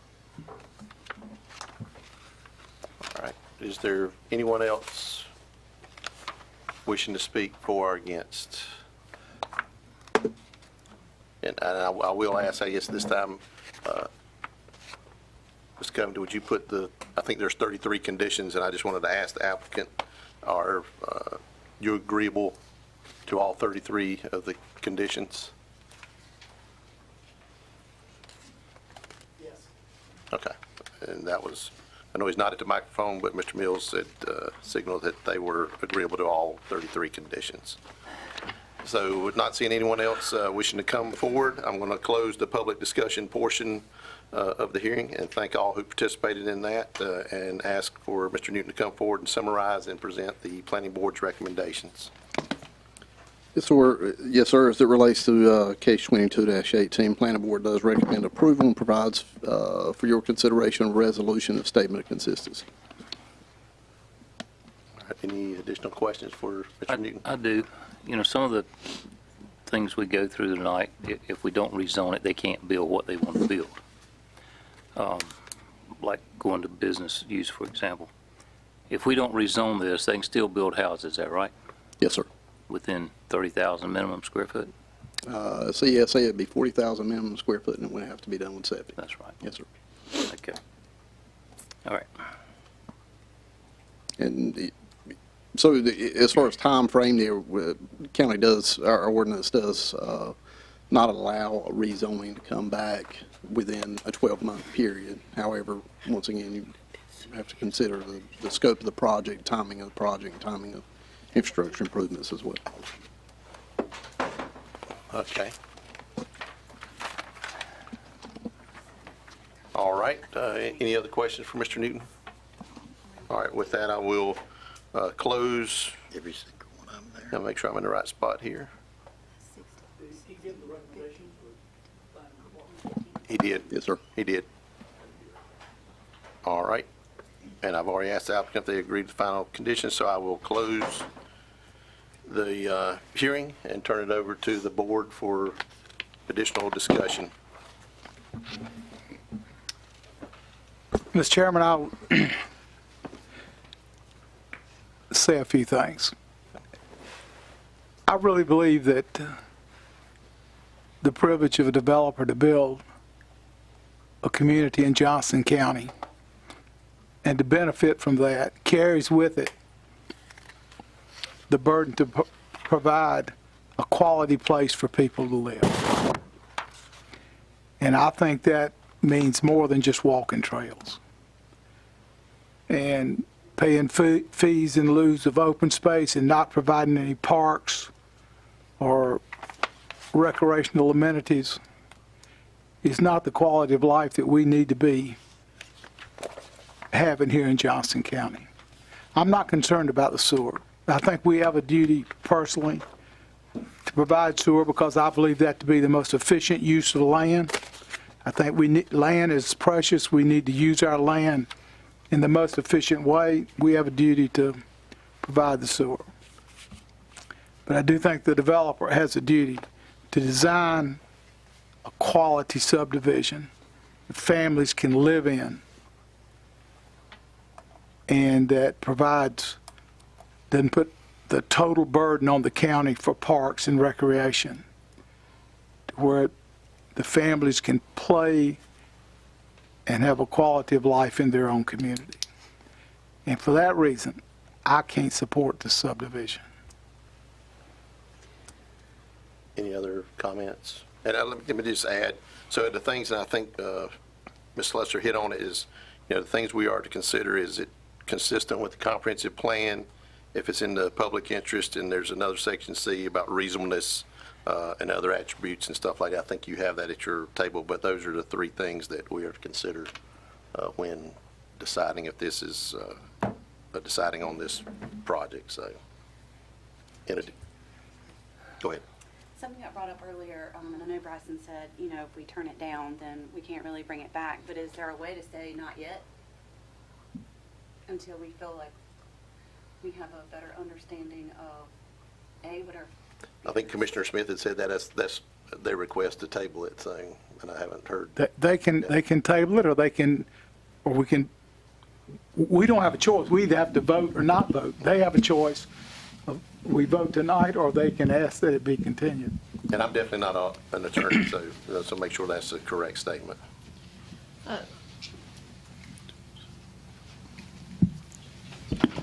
So with regards to the case before you, what the ordinance requires that you make a decision on the case, and so you could approve or you could deny. And typically with the approvals, as you know, we have the 2.5 pages of conditions. I think there were 32 of them, or whatnot. So your approval is of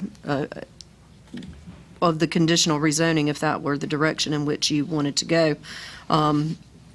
You are required to make a decision under the ordinance. Now, if the board felt as if there was not enough information or they needed additional information in order to make the decision, in other words, if you didn't have information presented to you tonight that satisfied you with regards to consistency of the comprehensive plan, public interest, and reasonableness, because we're talking about site-specific for site-specific development, then certainly you could table to, or request a table for, to gather additional information. I've not heard that from this board.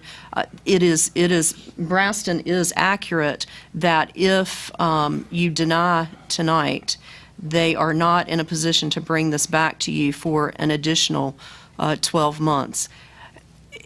It's really, if the applicant, I guess if I were sitting in the applicant's shoes and I had concern that the board was leaning in a direction, I would certainly request that it be tabled, and then the board could take that under consideration. But I've not heard any board member tonight, other than Mr. Tony Braswell, mention needing additional information perhaps with regards to those town capacity agreements. And I don't want to speak for Kim or Chandra because I am not as involved in those as they have been. But keep in mind that those capacity agreements deal with bulk capacity, not retail capacity, when we're thinking about how sewer is used and those sorts of things. So we're not telling the towns how to use their capacity. We're just allocating capacity through those agreements. But that's the information I have for you with regards to tabling, Ms. Stevens. Thank you. Any other? I find myself, Mr. Chairman, not supporting this proposal for different reasons than Commissioner Smith. When I look at the things that we have to consider, especially as it relates to public interest. Now, it's in somebody's best interest, but I'm not sure I am sure it's not in the public at large interest. The traffic study says it would not be significantly negatively impacting. Well, that's like having 100 dead chickens. If you throw one more on there, it's not significantly negative impacting, but you still got a problem. And we've got a problem with traffic out there already. I just can't see, they can build houses on it. It's zoned for that. And that's where Commissioner Smith and I disagree. If you look at the plat from the air, gosh, it looks like a town everywhere, except this open space. I'd rather see 50 houses than 100 houses. Anyone else? I share some of the same concerns. I think that probably the wastewater capacity maybe is a little more critical to me, that and the school overcrowding in that area. And there has been some, if I remember correctly, some things that have been denied because of the lack of wastewater capacity. And that's giving away capacity we don't even have yet. It's like spending money you don't have yet. It'd be nice to get it and then decide how we want to spend it.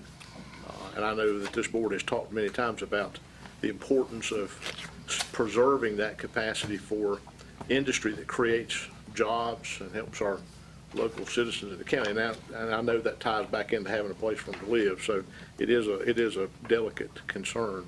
But I think the school overcrowding and the wastewater capacity is a real issue for me. And I would agree. Yeah, I would agree with that. I think that in our land use plan, Could we table this and go back with the, and see if we can get some of the capacity issues further down the line? that's your decision. Is that right, Andy? Yeah. But there's too much concern. Yeah. So, if we can do that, we can come back and we'll see what changes happen when we have these town contracts come on. They make it easier to define everything. So do we need to table that to a date certain? It would need to be to a date certain, and, perhaps September? Yes. Oh, that September the 6th at 6? September the 6th at 6. They'll already be Yeah, yeah, so, yeah, I was gonna say that will give an option to see where we are by then, okay. So I guess we will table, we've already closed the public hearing, so. Yeah, I think at this point, it would be appropriate for the board to have a motion to table that until that particular date at the request of the applicant. All right, do I hear such a motion? I don't think that's right. No, okay, I'll make such a motion that we table in the case of 2218 to September 6th at 6 p.m.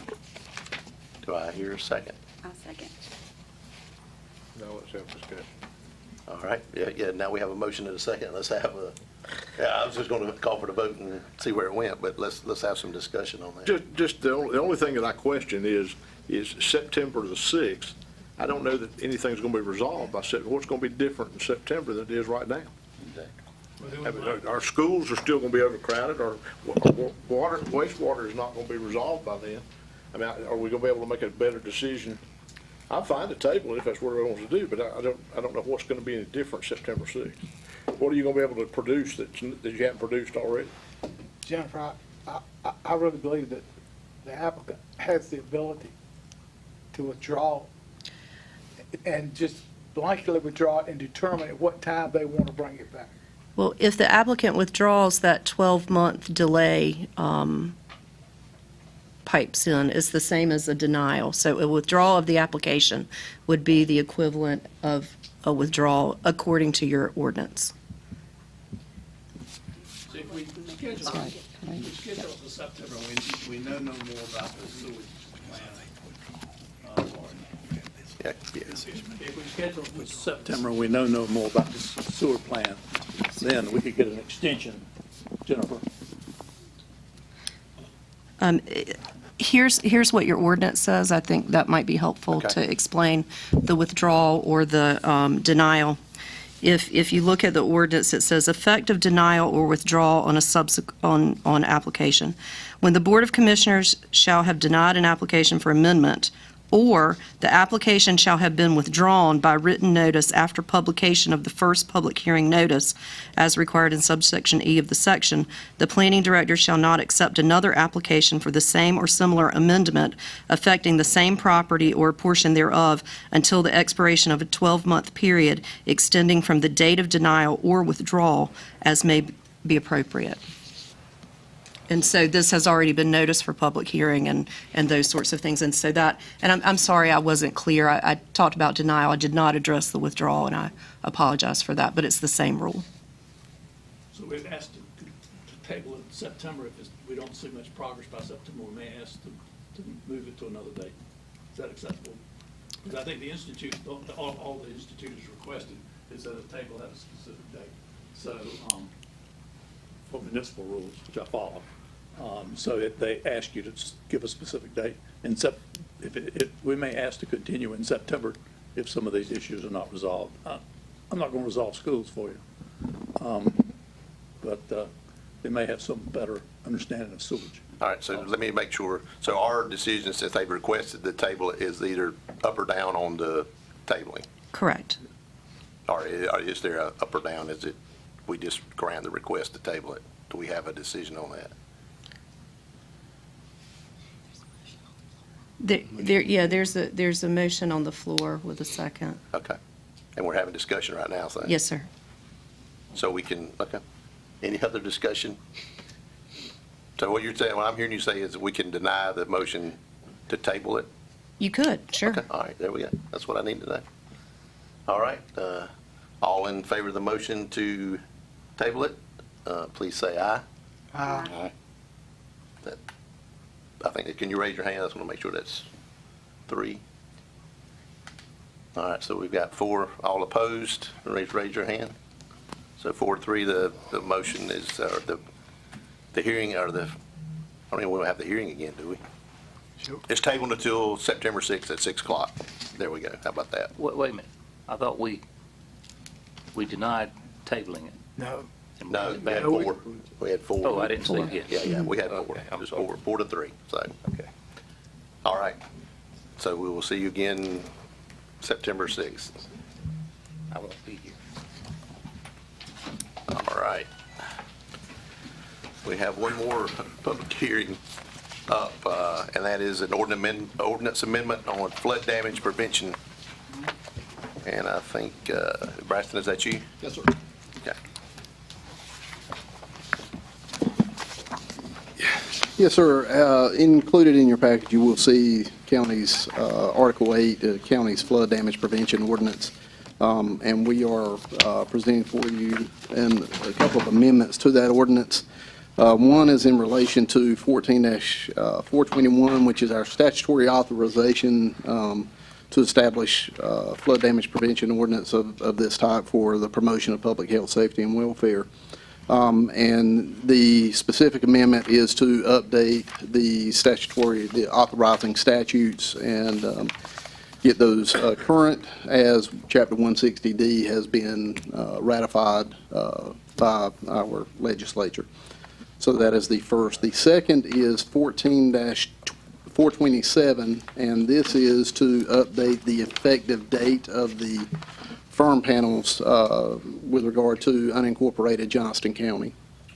And that is in 14-427, and those are essentially the only, well, they are the only 2 amendments we have. The remainder of ordinance appears to be in compliance upon consultation with North Carolina Emergency Management, our representatives there, that liaison with FEMA. So we present that for your consideration this evening, and there is a resolution of statement of consistency along with that approving the amendments.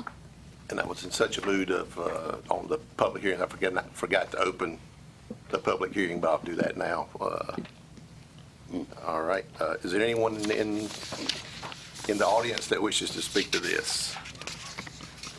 And Kim, you want to speak? Yeah, Kim? Yeah, we'll call you back up here, all right? And then, Madam Clerk, any emails received on that? Any questions by the commissioners?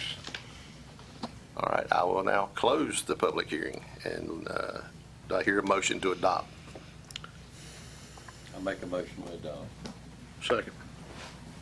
All right, we have a motion and a second to adopt the statement of consistency resolution as presented in the agenda packet and approve the ordinance amendment. Any other discussion? All those in favor, please say aye. Aye. Any opposed? Motion carries. While you stand there, why don't you give us an update on the planning activity and the comprehensive land use plan? Yes, sir. I'll speak specifically to our land use plan. So as you are all well aware, we have had our final forum. The final survey, community survey is in the final days. It will be terminating on July 22nd, which is this Friday. As we move forward with, since we have the draft plan and we start to incorporate the community feedback, we will be presenting this in a special meeting to the planning board in the second week of August. Date and time yet to be determined, but we'll determine that shortly, as in tomorrow, since that body does meet. In addition, we would like to bring this in September, on September 6th, and actually bring you a draft presentation or a presentation of the draft plan in its totality, to include the future land use map and conservation map. September 6th. We are shooting for we would like to set a date at that time. We would like to set a date for a public hearing to consider the amendment or the adoption of the plan. The planning board's role in this is very similar to a text amendment to our ordinance. They're not necessarily required to have a public hearing.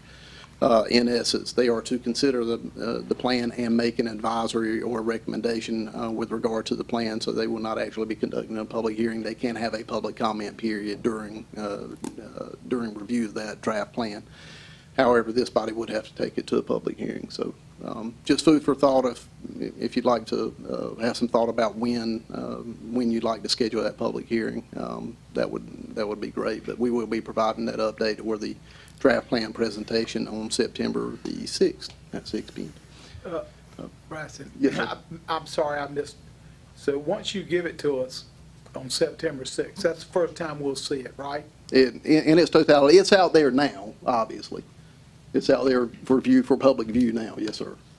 But as far as an actual formal presentation of the plan in its entirety, as far as the draft, yes, sir, it'll be September 6th. It's my understanding we would have an adequate time Yes, sir. to discuss it, and we would not be, quote, immediately voting on that. Oh, no, sir, that's what the September 6th is all about, yes, sir. Giving you that draft plan, yes, sir.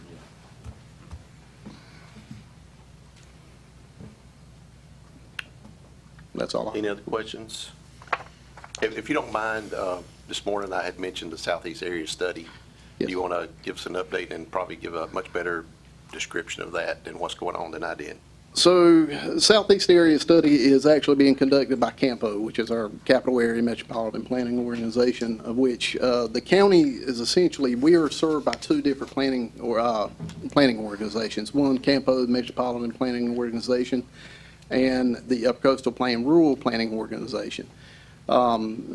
It's a little bit odd because CAMPO is essentially based in, covers an area that divides or crosses districts for NCDOT, District 4 and District 5. We are in District 4.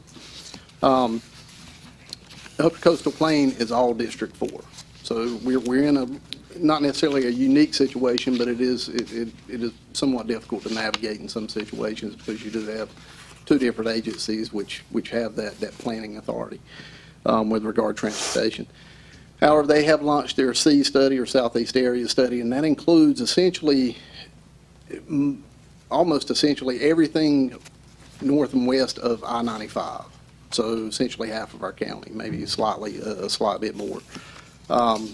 This plan, they did the first plan in 2017, and this is there. They have committed to a 4 to 5 year update, and this is that year. So it launched in February of this year, and once again, this is them doing the analysis of what's changed since the previous plan was adopted, your growth patterns, development patterns throughout the jurisdiction, throughout Johnston County, and even the southern portion of Wade, southeast portion of Wade County as well.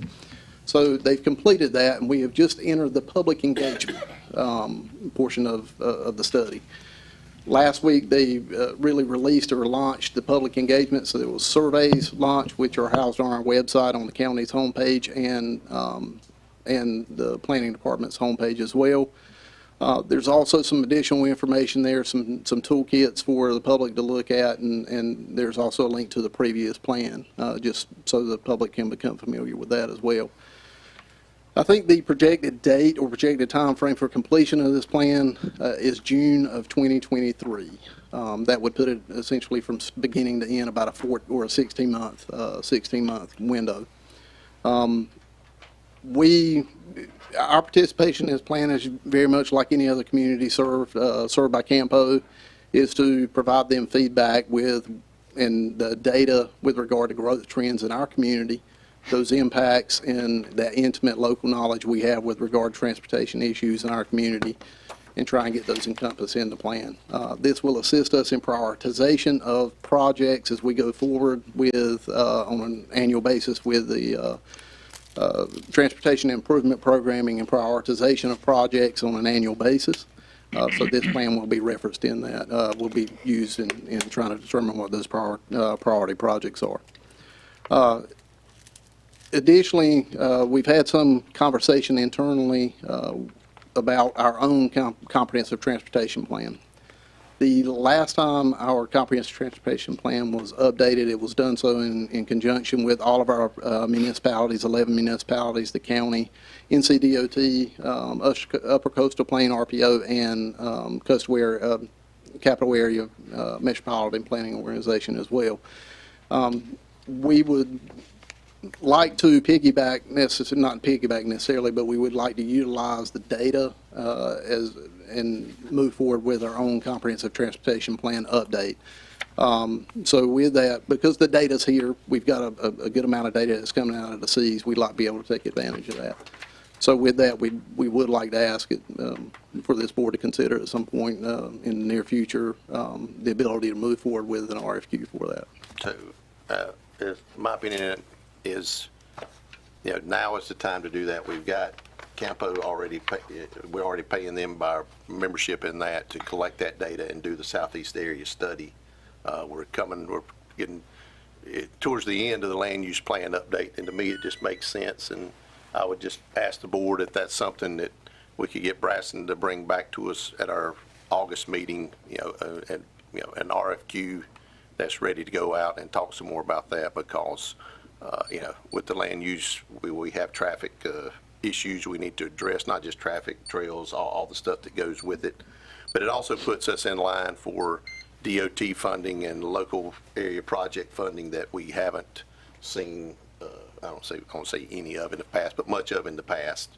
So this would help us prepare for that too, to have a source for money for projects as we move forward. So if it's okay with the board, I'll just have Braston come back at our first meeting in August to let us, have that RFQ prepared, and we can discuss it a little bit more then.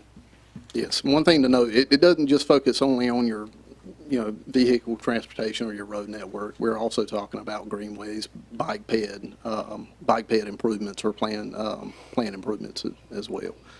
So I would encourage you to go and look at the county's comprehensive transportation plan. You can do that one of two ways. You can do it either through our website, our webpage, or you can go through NCDOT or NCDOT Connect, and you can find the comprehensive transportation plan for not only Johnston County, but for surrounding counties as well as any municipalities that have them. You said the plan was 2012? 2014 is when it was adopted. So 8 years. So yes, it's been about 8 years, and that was about a 16-month process the last time. Okay. All right. That a thumbs up to go ahead and do that? Okay. Yes. All right. Thank you. Any other question for Braston? All right. Thank you. Thank you. Thank you. All right. Manager reports and comments. Okay, I was going to ask her about our rules update that we had asked for. I'm assuming that's what this is about. Thank you, Mr. Chairman. I am happy to address that. And then I've got another thing that I want to talk with the board about, dealing with the auction that we had on Saturday. Give you an update and ask for permission to do something. So let me give you an update first on the rules of procedure. At your last meeting, you instructed me to begin working on a discussion draft for to formalize your rules of procedure, and I have started that process. Pen has been put to paper, or I guess maybe I should say fingers to keyboard, and we do have a draft.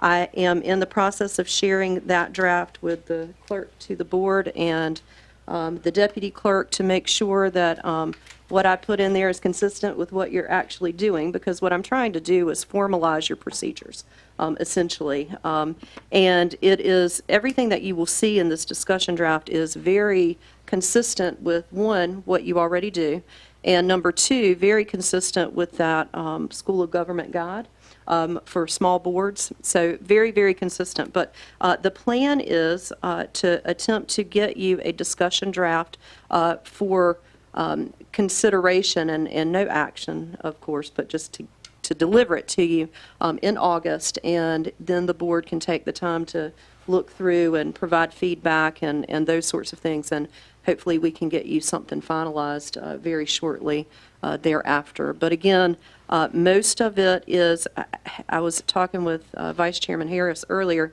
probably 95% of it is what you already do. It's just formalizing that process, and it is very, very consistent with the School of Government recommendations for small boards. But I am more than happy to provide that to you, hopefully in August, and you can start making some suggestions, and we'll get that finalized for you. But there's It a won't light be at the on end of the Sep- It won't tunnel. be on September 6th. No, not at 6. Not at 6, yeah, not at 6. Maybe earlier, but not at 6. But so hopefully we can get that wrapped up for you, as I know that was a goal of the board to get that accomplished. So we are making good progress on that. The second thing that I wanted to talk with you about, the sheriff had a very successful auction on Saturday. Things went really well, and I thank the sheriff and the emergency services team and Daniel Clifton and all of those folks that are involved in making that that process successful. I commend them for their work in that. There was one thing that came up, and this doesn't usually occur, but we have 4 vehicles that did not the sales have not been consummated, so to speak. An ambulance, the Mustang, and 2 Chargers. And so what I wanted to do, the law says that we have to declare it surplus, which you have already done. And it also says that we have to state the date and time and location of the auction. Well, as you know, when we noticed this, the date, time, and location of the auction was for July the 16th at 10 o'clock in the morning at the Fleet Services Building. Well, what we would like to do is close out this auction and complete the auction through an electronic auction through Mr. Wester's company.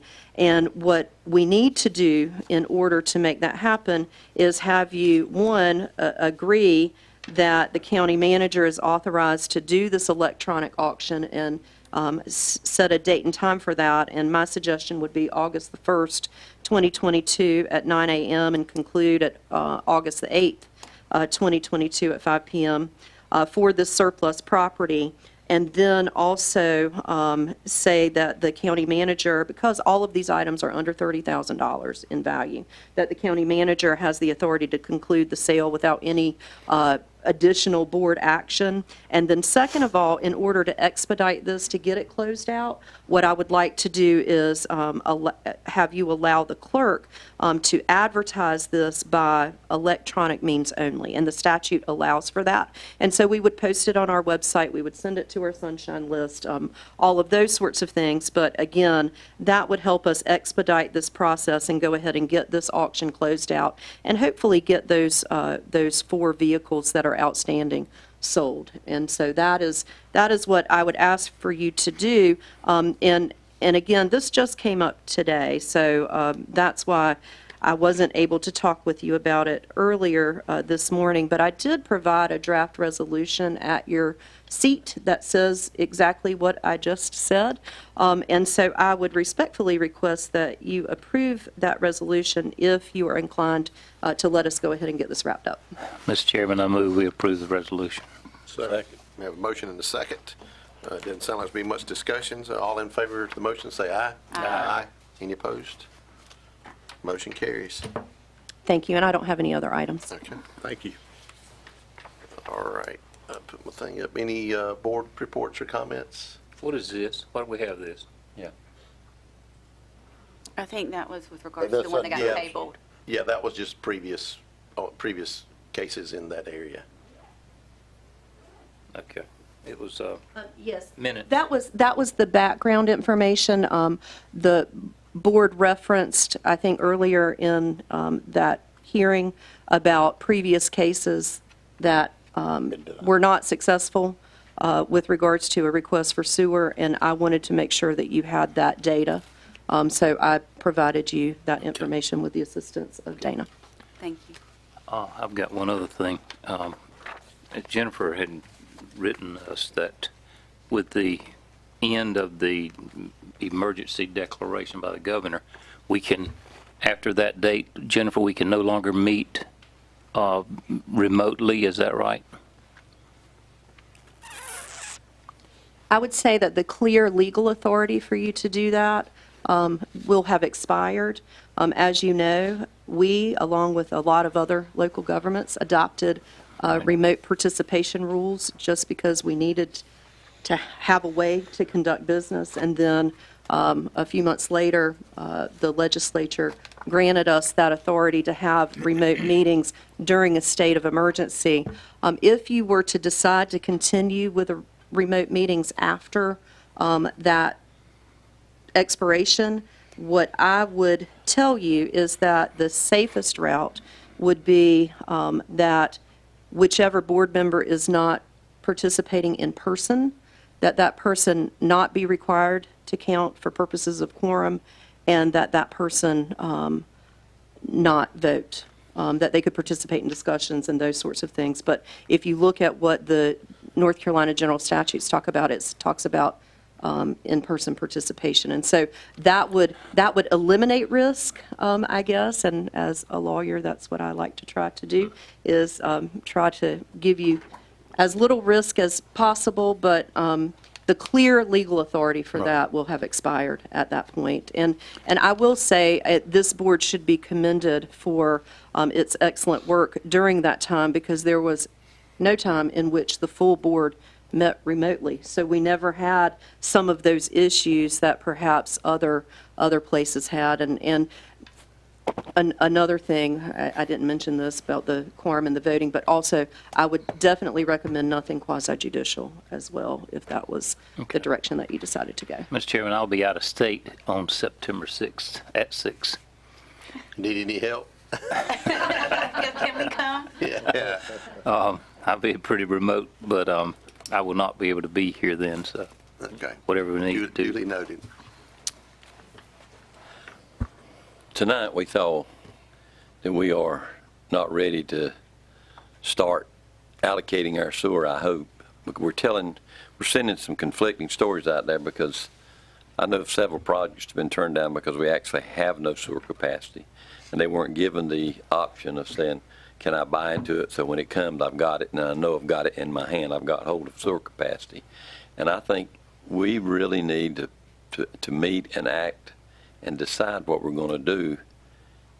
I know I wear this out, but I just feel like it's so important. Are we going to be right back where we were when we started to bid the project? We're going to be right back in that same situation.